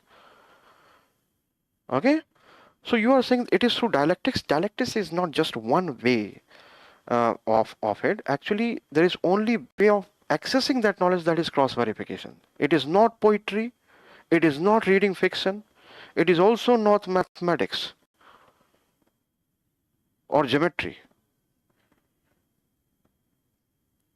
because mathematics and geometry are inferior to knowledge, to philosophy, to wisdom. Maybe you're just about to reach there, but not yet reach there. समझ रहे हैं? बताइए, any doubt there? So he talks about so many things to discuss, to convey his idea of forms. Okay, theory of forms. समझ रहे हैं sir? So we'll take note on this dictation part. हाँ, please, please, please.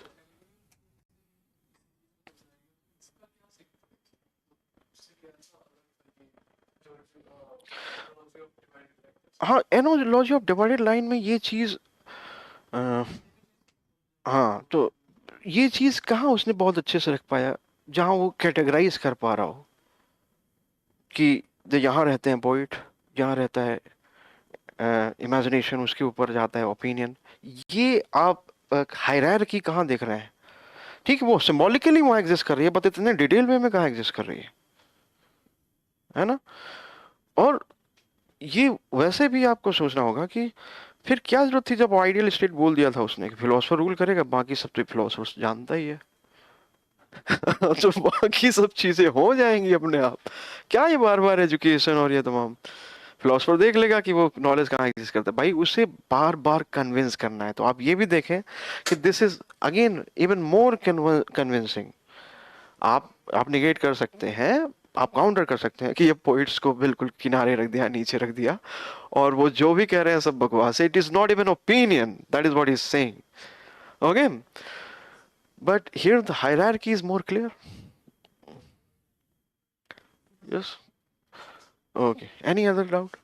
हाँ, yes, allegory of cave है, and this is divided line, analogy of divided line. This is the word that we use is analogy.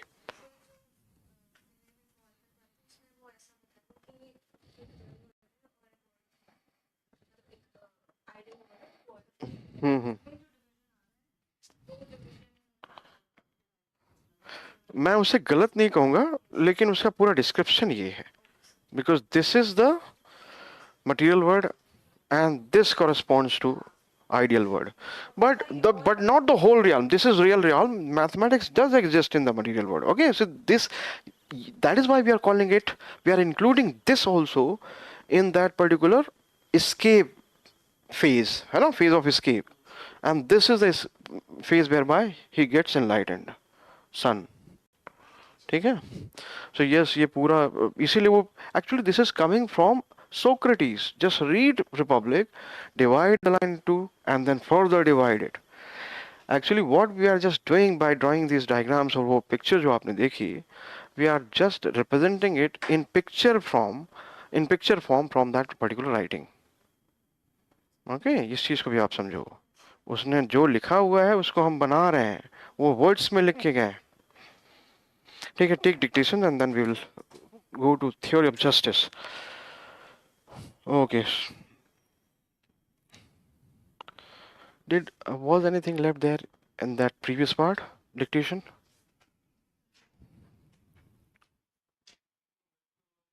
Okay, analogy is something that you already understand. Okay, so note down theory of forms.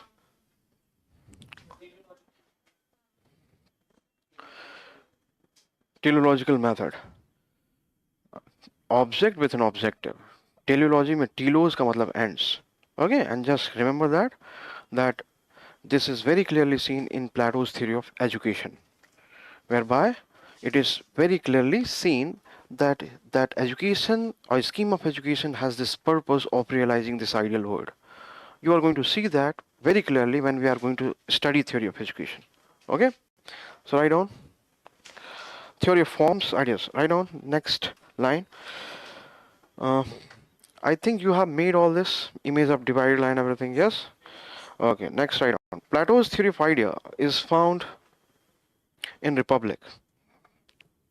Plato's theory of idea is found in Republic.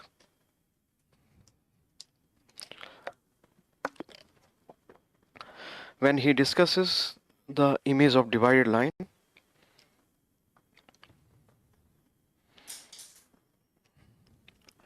and the allegory of cave.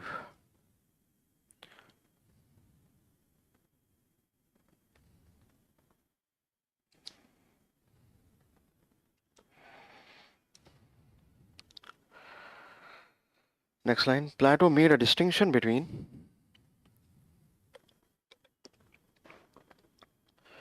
two levels of awareness. Two levels of awareness.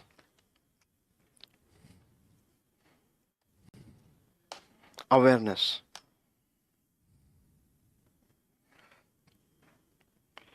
Called opinion and knowledge. Called opinion and knowledge.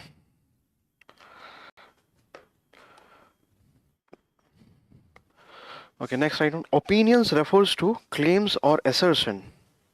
Opinions refer to claims or assertions about the material world. About the material world.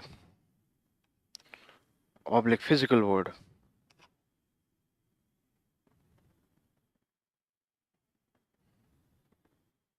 Oblique physical world. Okay.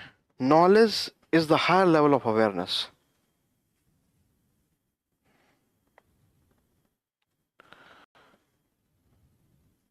Knowledge is the higher level of awareness. Next, write down. Allegory of cave is described by Plato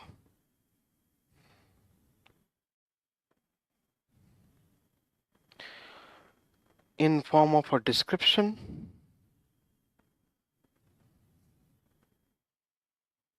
of a journey of a philosopher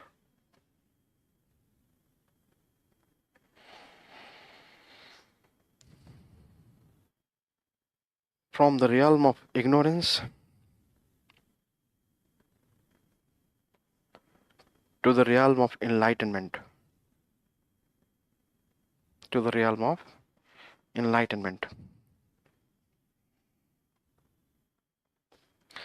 Okay. Next, write down. In this context, Plato says that reality is the shadow of ideas.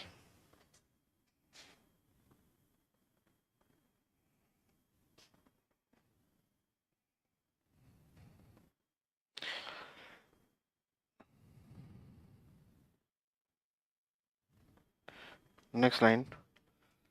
In Allegory of Caves, he describes that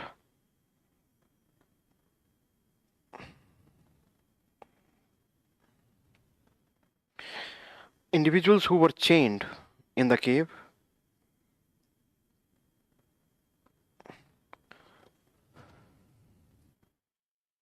were not able to see anything but shadows.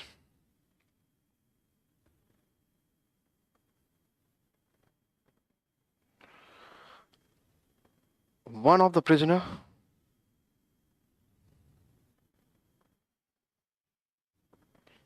escapes from the cave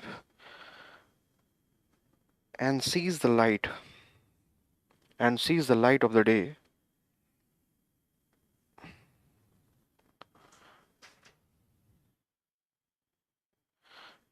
Full stop. With the help of the sun,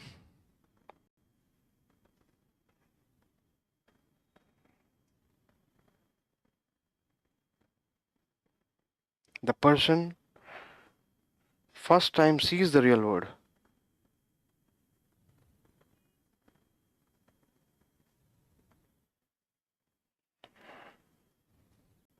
Telling his fellow men that what they have seen so far, fellow men मतलब जो इसके साथ थे पहले, that what they have seen so far is the appearances and shadows and not real.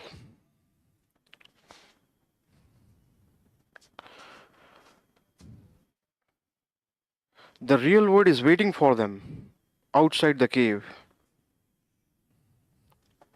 The real world is waiting for them outside the cave if they are willing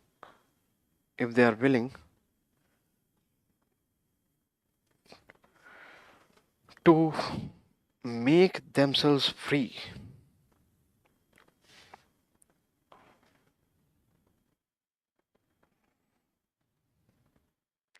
from their bonds.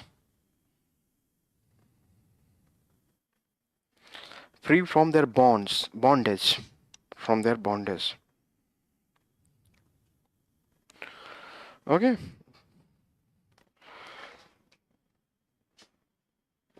So there is this real world, ideal world. Real world keeps on changing, ideal world will not change. Okay. So in the real world, uh, things are changing, they are material in content, and it has been created at a time, will vanish at a time. The ideal world was not created at a particular time. It has always been in existence and will always be in existence. That means it will keep on existing. Okay, constant. So write down in points that according to Plato's theory of forms, that means you are actually concluding things in points form. According to Plato's theory of forms, write in bullet points. Reality. There is a difference between real world and ideal world. There is a difference between real world and material world. I'm sorry, real world and material world or sensory world.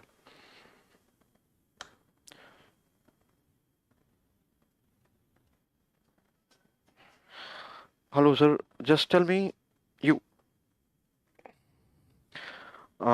Reality is the set of ideas. Okay, that is a statement. Reality, the word is being used in which particular sense?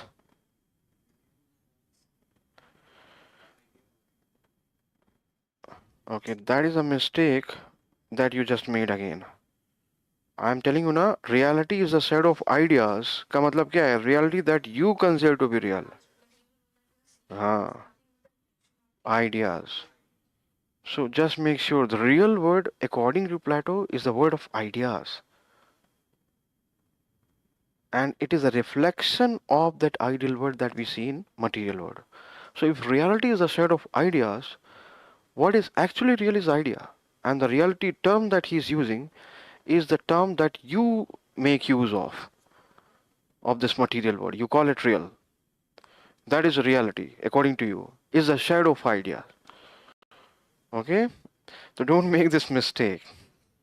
Okay, next write down. There is a difference between real world and invisible world. Real world and material world or sensory world. Next point. Real world is of true things. Real world is of true things. True things. That means the world of ideas. True. T-R-U-W-U-E. T-R-U-E. True things. The world of ideas.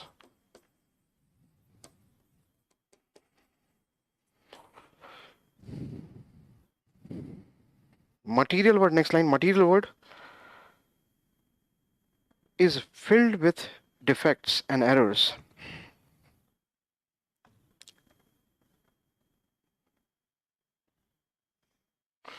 Next, the real world was never created.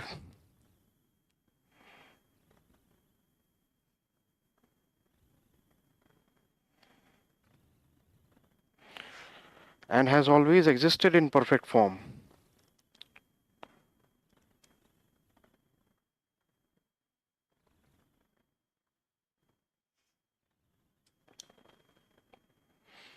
It consists of all the things which are immune to change. It consists of all the things which are immune to change.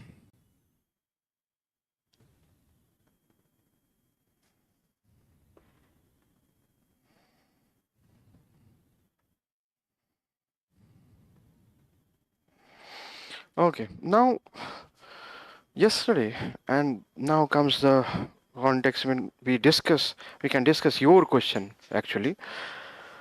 Yesterday we saw that Parmenides talks about sensory word or senses leading you to errors. Yes or no?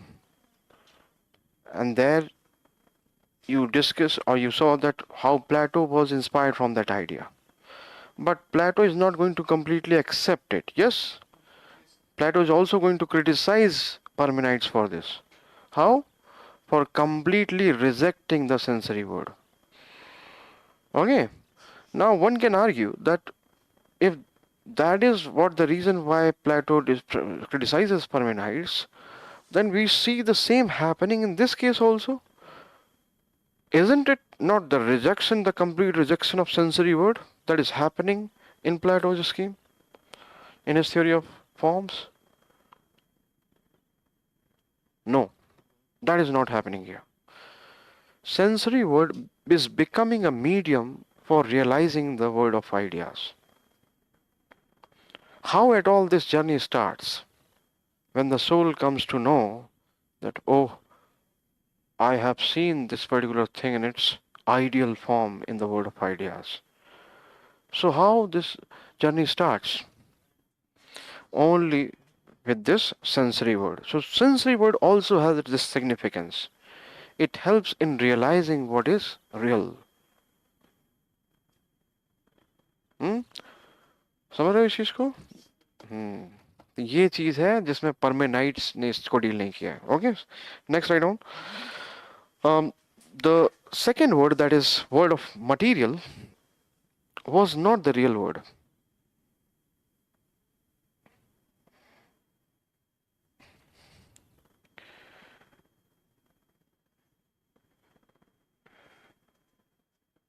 It is the reflection. It is a reflection of real.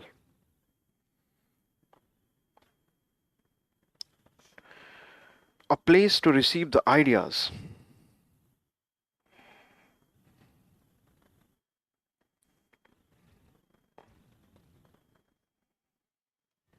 A place to receive the ideas. Okay. The changes in the material world, are due to the changes in matter and not ideas.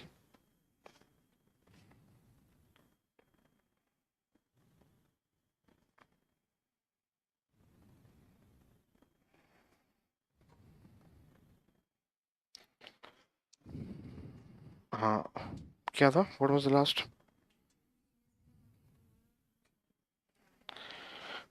Change in the material world is due to change in matter and not ideas. Okay, write down next line. There is a difference between form and appearance,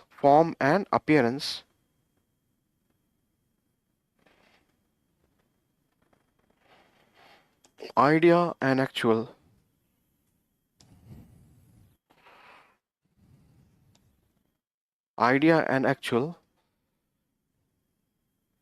forms, appearance, idea, actual.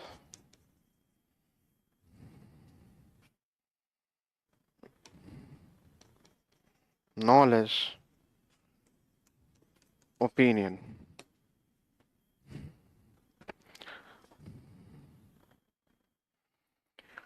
Knowledge and opinion.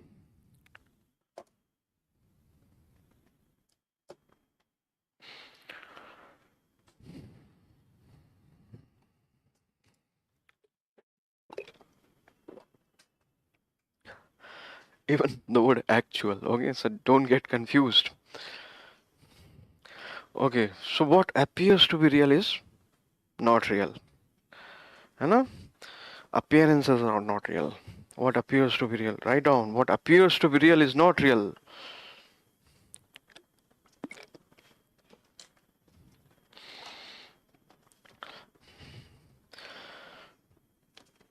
But the ideas are real.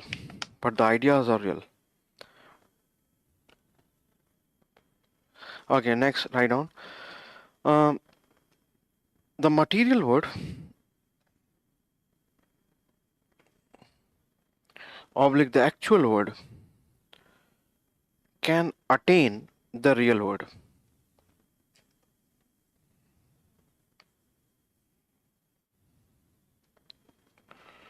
Okay. According to Plato, The ultimate object of virtue. The ultimate object मतलब यहाँ पास objective, okay? The ultimate purpose of virtue is to attain knowledge.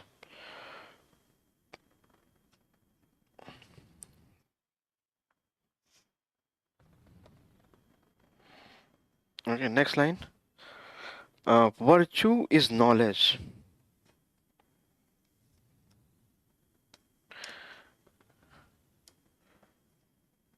Is the highest kind of knowledge.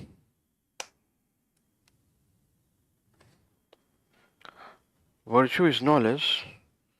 Is the highest kind of knowledge. Okay. Then our previous discussion that knowledge can be acquired. That is why virtue can also be required. Now, if you can access that, then you have access to this word. To write on next line that knowledge can be acquired, and that is why virtue can also be acquired. Knowledge can be acquired, and that is why virtue can also be acquired.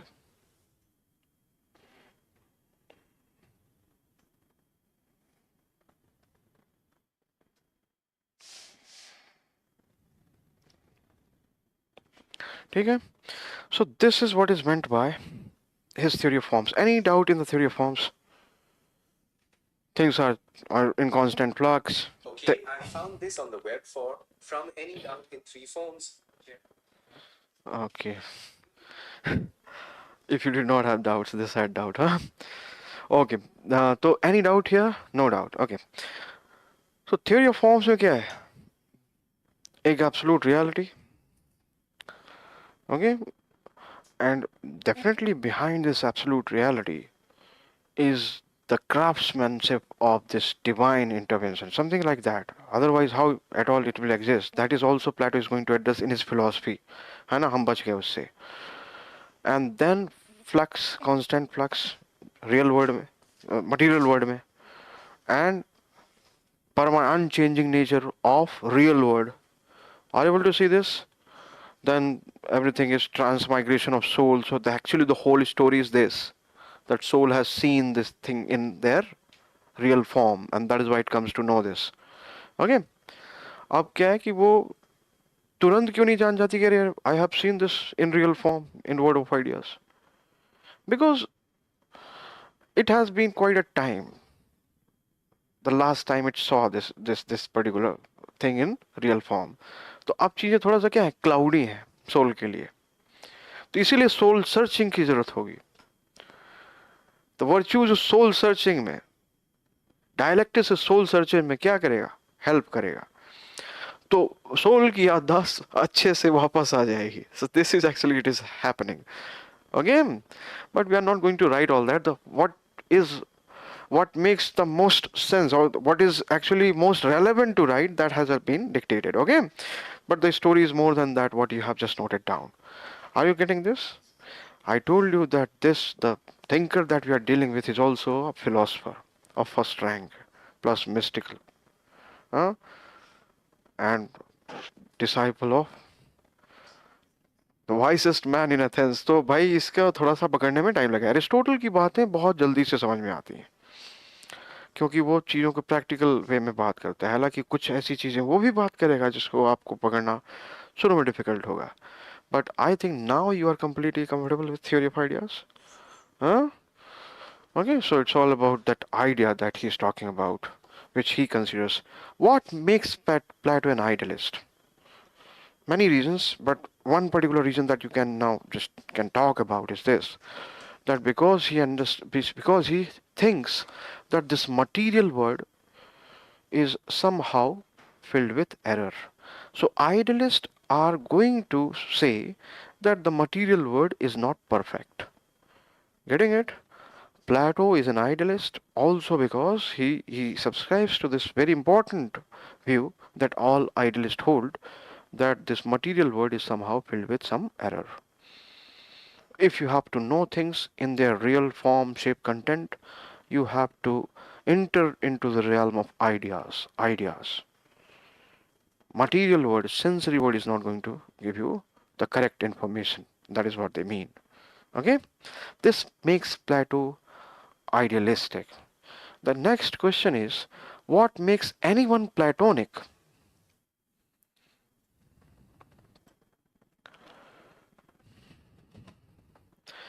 What do you mean when you say that someone is Platonic? Theory of forms. Okay, and it is not just about being idealist. This idealism is of a special kind, or you can say there is central point that you may miss if you do not notice it. That central point is this, that when you say that there are ideas that exist in perfectly real form and all other things are actually their reflection, and when you say that knowledge exists in objectively real form, then you actually subscribe to the idea that there are things which are objectively good, there are things which can be said to be certainly good, and then they can become the guiding stars, the standards. Yes or no? To compare, to assess the performance. Getting it? So now there is another school which does not subscribe to the idea that there are things which are absolutely good. So they will not be able to make things standard or guiding star, a guiding post. Yes or no? Because they don't think that there are things which are absolutely good. So only that school which considers things, which considers that there are things which are absolutely good, will make them to be the standards, the markers to assess the performance. Okay, as their guiding post, that they have to traverse this path or that path. So being Platonic means also subscribing to this view that there are things or standards in life that you can just make them to be criterias, the markers of progress, the markers of assessing your performance. Also about knowing whether you are in the right path or not. Okay, so that is also what it means to say that what is Platonic. Okay, so this is the significance of theory of ideas. This is also one significant point that you must keep in mind when you say that Plato is idealist, okay, or if someone is Platonic. Hmm.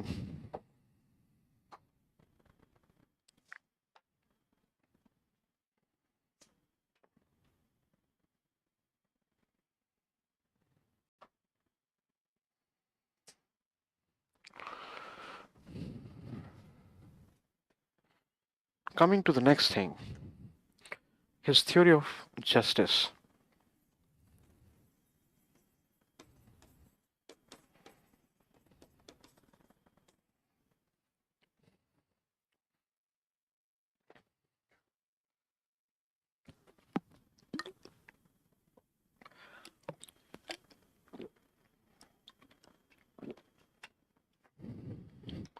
Okay, so justice, first of all, is one of the cardinal virtue.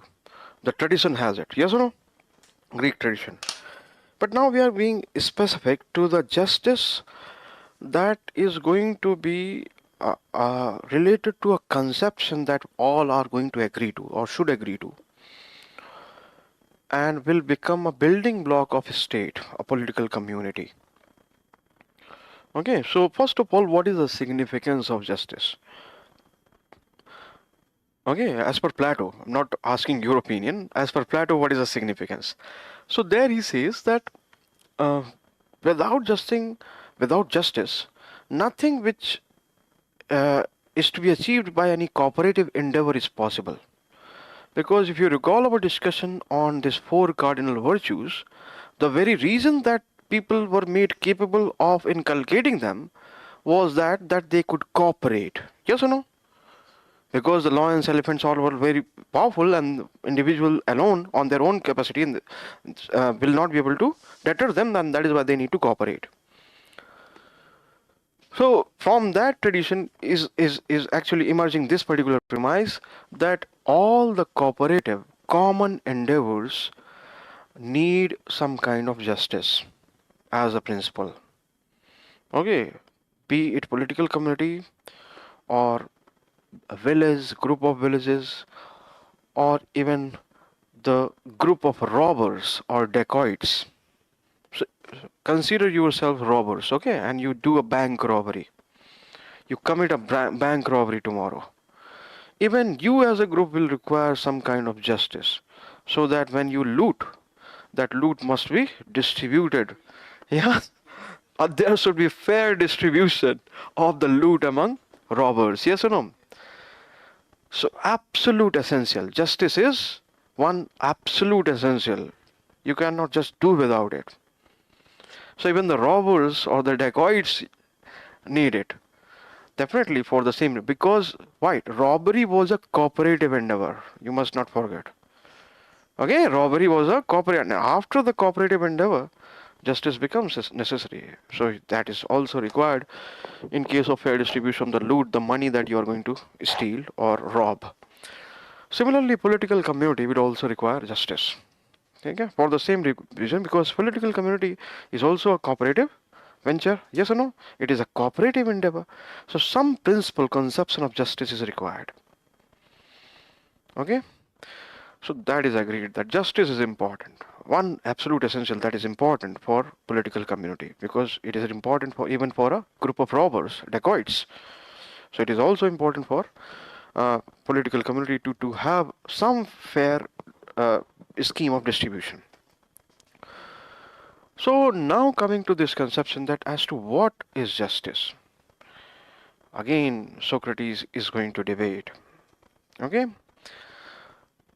समझ रहे हो इस चीज़ को? अब debate शुरू होगा. तो debate क्या होगा? डिबेट होगा कि कुछ लोग होंगे, there will be people who are going to come out with their own views of justice. So in this particular set, what happens that there are two people, Cephalus and Polemarchus, who are going to give a particular view. And then there is one sophist, Thrasymachus, who is going to give his own conception of good. And then there is Glaucon and Adeimantus. Glaucon and Adeimantus, they are going to profess their own view of justice. So, what is justice is actually the result of this discussion. Firstly, justice क्या है, ये इस discussion से emerge होगा.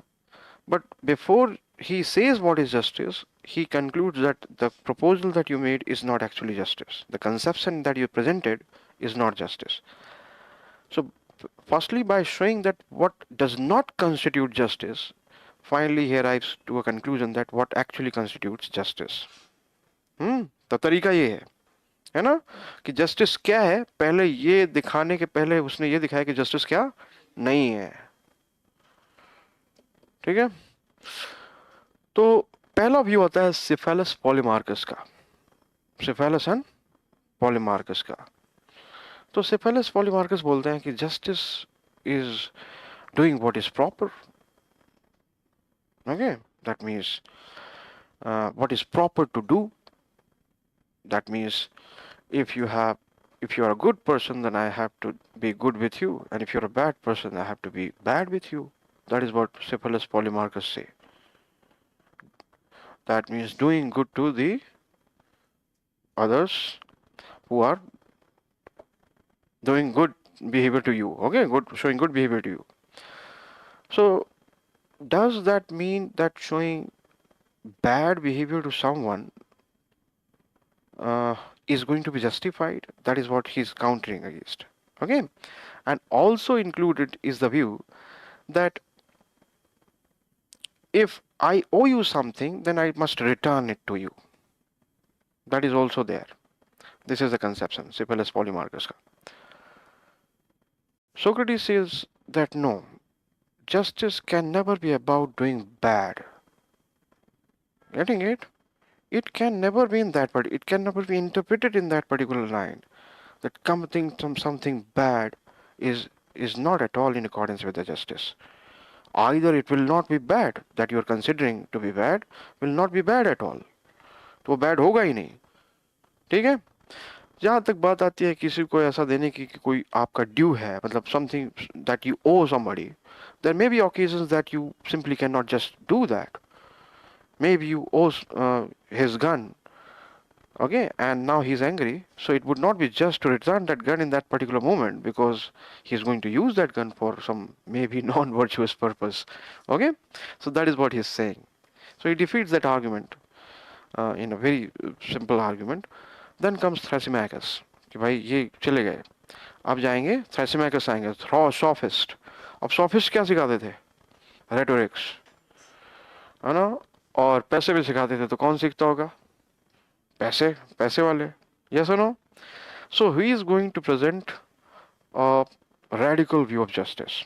That is, has been called the radical view of justice. Justice is in the interest of the stronger. Thrasymachus says that justice is in the interest of the stronger. Now he is actually, there is a slew of arguments there that he is trying to show that how it is actually about making things easy for the stronger so that the others could be safe. Okay, so that is how Thrasymachus builds this argument. But then it is quite easy also in case of Socrates to defend this by saying that how it can happen at the cost of someone who is weak. Okay, so how this can be allowed to happen when this justice is happening at the cost of someone who is weak, or his loss cannot be just ignored. मतलब कि अगर किसी के loss के तहत कोई अगर strong preserve हो रहा है तो उसको कभी एक्सेप्ट नहीं किया जा सकता. मतलब कि ये कहा जा रहा है कि it is also going to be in the interest of weaker. It can not never be just in the interest of strong. That is what the argument is.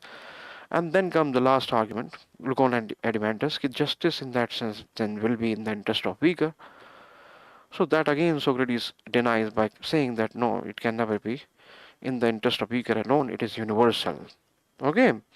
तो इतना सिंपल नहीं है जैसा मैंने बोला. ये बहुत सारे आर्गुमेंट्स हैं, लेकिन हमें ये देखना है कि it is not just about doing proper to others.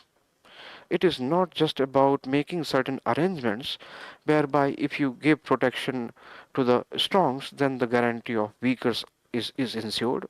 It is also not to be found in some contractual understanding that was seen in the last conception, Glucon Adimantus ka. It is in the interest of weaker because weaker somehow make a kind of contract with the stronger, and that is how the conception emerges. There Plato says that, or Socrates says that no, it cannot be artificially grown. It is natural. It is universal. तो ये contract के तहत नहीं आएगा, ये artificially create नहीं होगा. Okay, ये नेचुरल होगा. तो ये बहुत क्या कहना चाहिए, सिंप्लीफाइड आर्गुमेंट्स हैं जिसके तहत हम उनके आर्गुमेंट्स को और सोक्रेटिस के काउंटर आर्गुमेंट्स को समझ रहे हैं. ओके, फाइनली क्या है justice? It is not about the interest of weaker, not about the interest of stronger. It is also not about always doing what you owe to somebody. It is more than that. So justice को envision करने के लिए प्लेटो एक ऐसी बात कहता है जो एक एनोलॉजी की तरह कह सकते हैं आप कि he discussed that. So he says that, see, imagine a community that has just started living. Justice as a principle is going to make that community flourish. Justice का principle क्या करेगा? उस community को flourish, prosperous बनाएगा. So in order to ensure that the community keeps on persisting, it is required that the three kinds of tasks, that means the task of craftsmen or traders ka, crafts or the task of ruling, and also guarding. तीन ही task होते हैं political community में. ये अपने अपने task बहुत अच्छे से हो जाएं. तो फार्मर्स हो वहाँ पास या ट्रेडर्स हो जिससे कि प्रोडक्शन हो जाए. See, I'm not just jumping to that. He's just envisioning it. Getting it? He's envisioning a scenario कि भाई एक पॉलिटिकल कम्युनिटी कैसे सरवाइव करेगी. ऐसे ही तो सरवाइव करेगी, वहाँ पास कुछ खाने पीने वाले लोग होने चाहिए कि जो उसको बना पाए. फार्मर्स होंगे, ट्रेडर्स होंगे, कुछ ऐसे होंगे कि भाई गार्ड कर पाए कि अगर कोई अटैक वगैरह हुआ, और कुछ ऐसे होंगे जो गवर्नेंस और रूल को संभाल सकें. ठीक है. तो जस्टिस ये कैसे इंश्योर करेगा कि ये परपेचुअल वे में एग्जिस्ट करता रहे? How it will be ensured that it exists in perpetual way, that farmers keep on focusing on their farming activity, soldiers keep on focusing on their activity to guard, and rulers keep on focusing on their activity to rule, because it is guaranteed that if they could do so, then they will flourish. Yes or no? समझ रहे हो इस चीज को? वाह, Greeks में खास बात यह है कि बहुत सिंपल आर्गुमेंट से बहुत बड़ी बात कहते हैं. सोक्रेटिस भी यही कर रहा है, एक्चुअली ये सोक्रेटिस ही कह रहा है. ओके, मतलब कि भाई कितना अच्छा है. तो जस्टिस वो होगा जो ये इंश्योर कर पाए कि पॉलिटिकल कम्युनिटी में ये चीज हो जाए कि फार्मर्स अपना काम करते रहें या ट्रेडर्स अपना काम करते रहें, सोल्जर्स अपना काम करते रहें, and then rulers also could continue their ruling, because then there will be in fighting also. Yes और नो? कुछ लड़ाई भी हो सकता है. तो justice will ensure, it is actually the principle of justice which is going to ensure that farmers will continue to farming activity, traders will, matlab farmers or traders are going to be put in the same bracket, and then rulers, and then soldiers. In that sense, justice turns out to be a system of interdependence and specialization. क्या बोल रहे हैं? Interdependence and specialization, which is the result of two principles, that is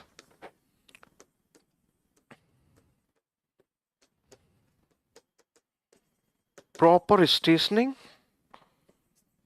and non-interference.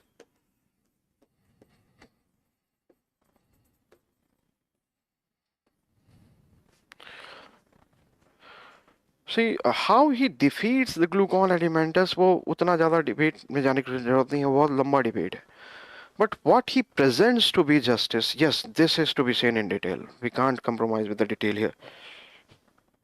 Proper stationing and non-interference.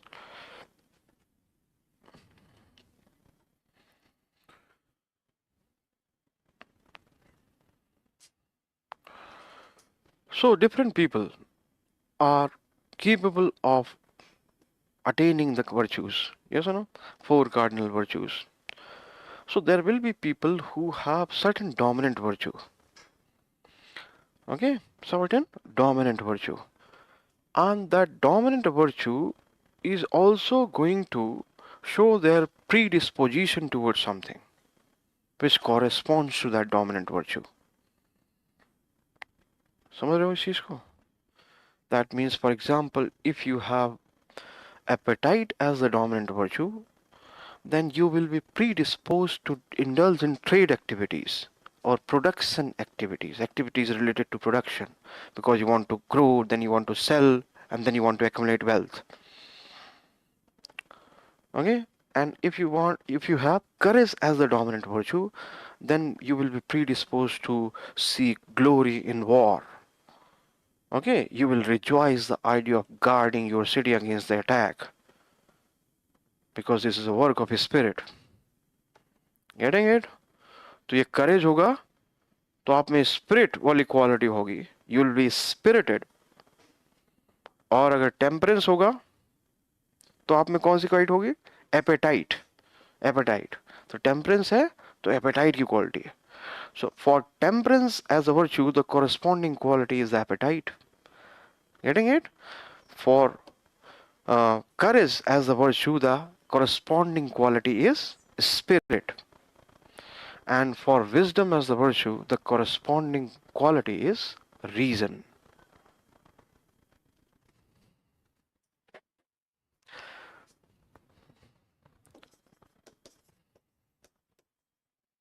Wisdom,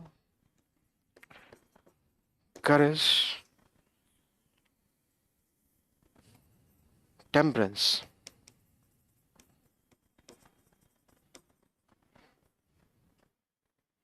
People having dominant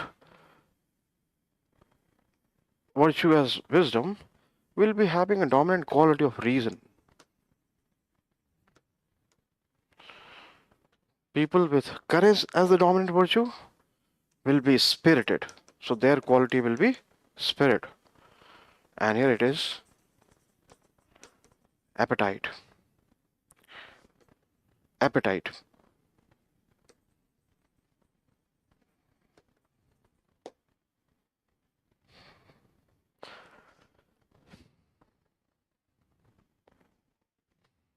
Proper stationing.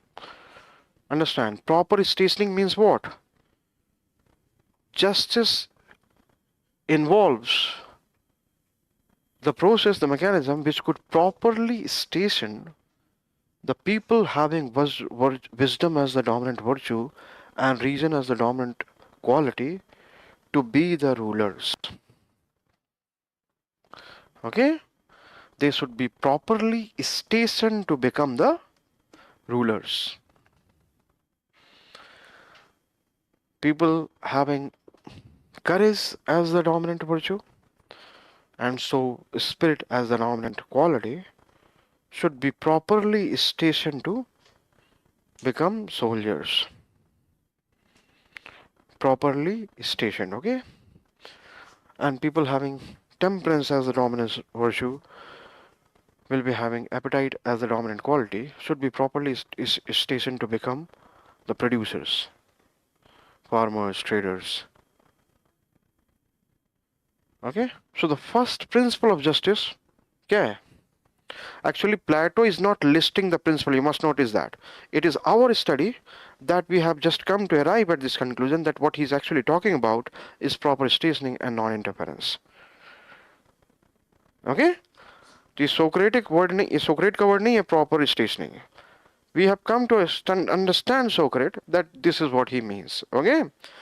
That means those who are having wisdom as the dominant virtue should be properly stationed to become the rulers and respectively for others. Okay? Soldiers and producers. And the second principle is non-interference. That means now people having spirit as a dominant quality are not going to be compelled to become the traders or not going to be compelled to become the rulers.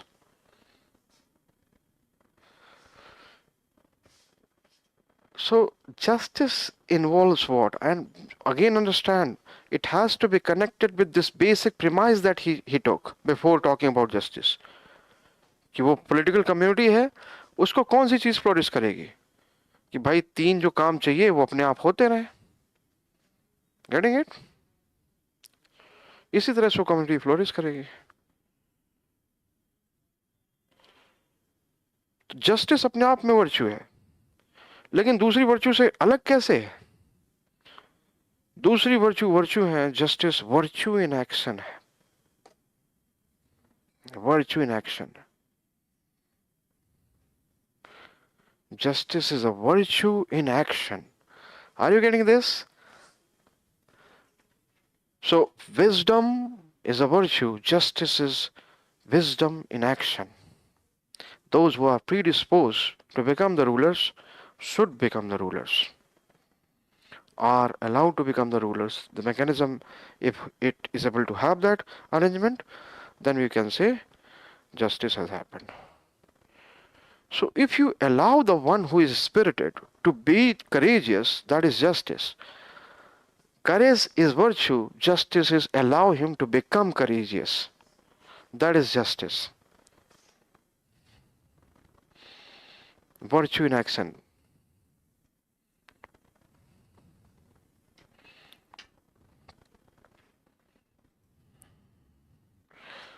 So if the one who is temperate is able to exercise temperance, if the one who is the man of wisdom is able to exercise his reason, if the one who is courageous is able to exercise his spirit, okay, or courage, then these are the cases of virtues in action, and that is how we define justice.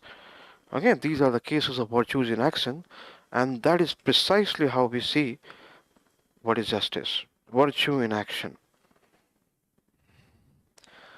क्या गजब का philosopher है यार। हाँ, अब देखो इसने इसने कैसे इसको जस्टिस को डिफाइन किया कि अब तो जस्टिस को इस तरह से देखने की जरूरत ही नहीं है। जैसे सोक्रेटिस ने दिखाया कि हैप्पीनेस को कभी जीरो सम गेम में नहीं देखना है, उसी तरह जस्टिस को भी कि नहीं, I want justice so this should be killed, I want, समझ रहे हो जस्टिस का जो अपना आइडिया है, ये जस्टिस का वाकई एक बहुत डेवलप्ड आइडिया है। एक्चुअली बारकर ने कहा है कि रिपब्लिक अपने लैटिन सेंस में नहीं, अपने ग्रीक मीनिंग के लिए इंटरप्रेट की जानी चाहिए। रिपब्लिक वर्ड आप पॉलिटी में पढ़ते हैं, उसका एक मतलब है ना, आप जानते हैं उसका मतलब कि जहाँ पास जो हेड ऑफ द स्टेट है वो, हाँ ये सब चीज़ें आप जानते हैं। तो that means something with that connotes to a concept of polity और polity. Barker says that no, when it comes to this word republic, in Latin it actually means something which relates to justice.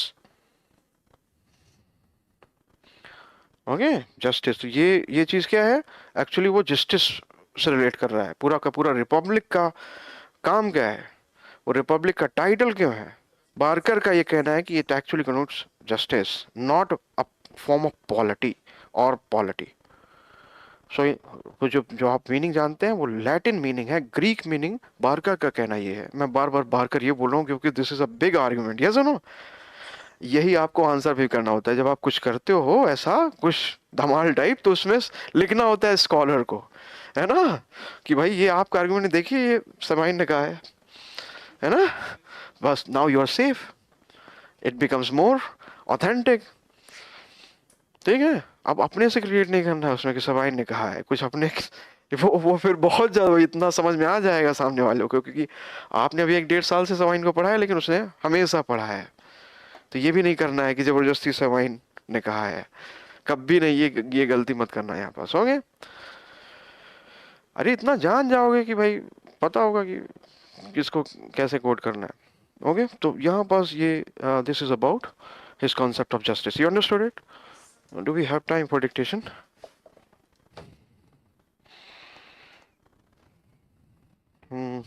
I think we can know that, huh? Okay.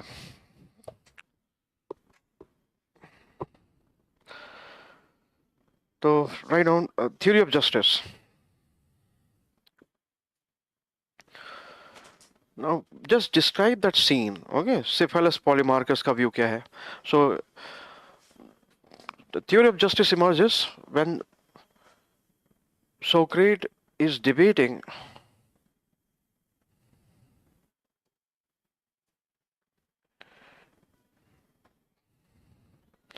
the question as to what is justice with different characters in the Republic.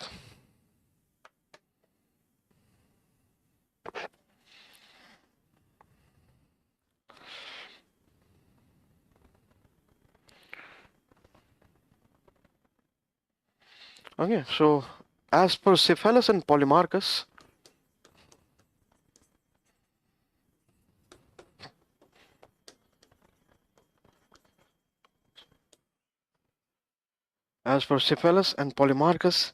justice means doing what is proper to do. Justice means doing what is proper to do. That means doing good to friends, bad to enemies.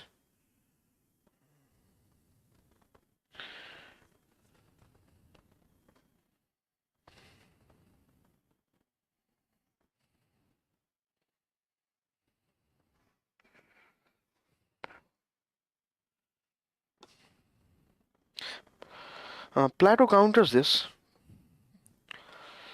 by saying that justice cannot be about doing bad to anyone.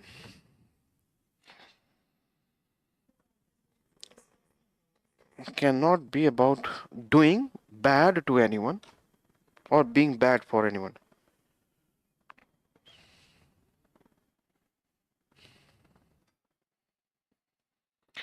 Then the sophist view is coming from Thrasymachus. Actually देखो है क्या कि both Plato and Socrates used to oppose sophist, लेकिन कुछ sophist थे जिनकी इज्जत थी, इनकी नज़रों में भी है ना, तो बात करते थे प्रॉपर, उनसे मिलते थे।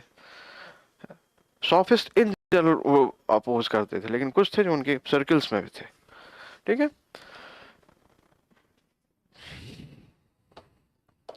और उन्हें अधिकार है ये कहने का कि भाई वो पैसे लेते थे इसलिए हम पसंद नहीं करेंगे, क्योंकि वो नहीं लेते थे। लेकिन आज यूनिवर्सिटी के प्रोफेसर्स बोले कि सॉफिस्ट खराब है क्योंकि पैसे लेते थे, तो अजीब बात हो जाएगी, है ना। ये अजीब बात नहीं हो जाएगी, क्योंकि प्लेटो को हक है इस चीज का। अब मैं कहूंगा प्लेटो को भी हक नहीं है। क्यों? क्योंकि प्लेटो एक वेल्दी आदमी था, सॉफिस्ट नहीं थे। तो अगर सॉफिस्ट गलत थे तो फिर आपको आज मशीन लर्निंग सिखाने वाले भी गलत है। भाई वो क्या सिखा रहे हैं? कुछ सिखा रहे हैं जिससे आपकी रोजी रोटी चलेगी। तो यही चीज एथेंस में सॉफिस्ट सिखा रहे थे। सॉफिस्ट एक्चुअली जितना जरूरी है उससे ज्यादा हेट किए जाने लगे हैं by the misconception that people have. Okay, so just be correct about that also. उतने भी बुरे नहीं थे जितना कि कभी कभी बोल दिया जाता है। ओके, सोफिस्ट्री वर्ड भी उन्हीं से आ रहा है, तो actually just explore this word, see the etymology, थोड़ा इंटरेस्टिंग है। Next, then comes sophist view, represented by Thrasymachus. Justice is in the interest of stronger. Justice is in the interest of stronger. Right on. This was the radical notion of justice.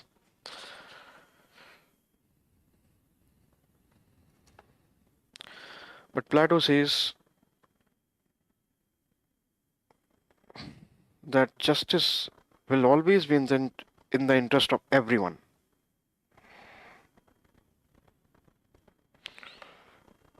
And not just stronger.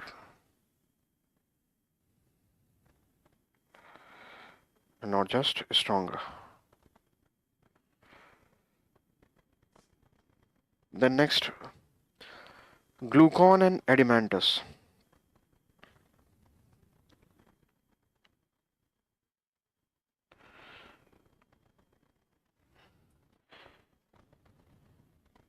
Justice is in the interest of weaker.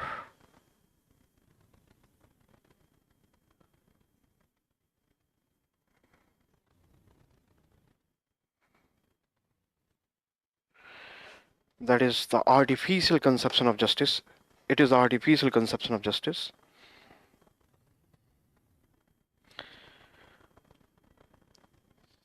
Plato says that justice is universal, cannot be the product of a contract. Can never be the product of contract. Okay, so this is the premise. Okay, now we are going to continue our discussion on this. Firstly, we are going to take note. आपने कुछ miss किया क्या? Can never be the product of the contract. Okay, so firstly we'll note down everything and then we'll talk about other ideas. Okay, so is that okay? Comfortable? Completely comfortable? Okay. Sir, any doubt? Okay, I recall that you were sitting there. White said. Actually, जो यहाँ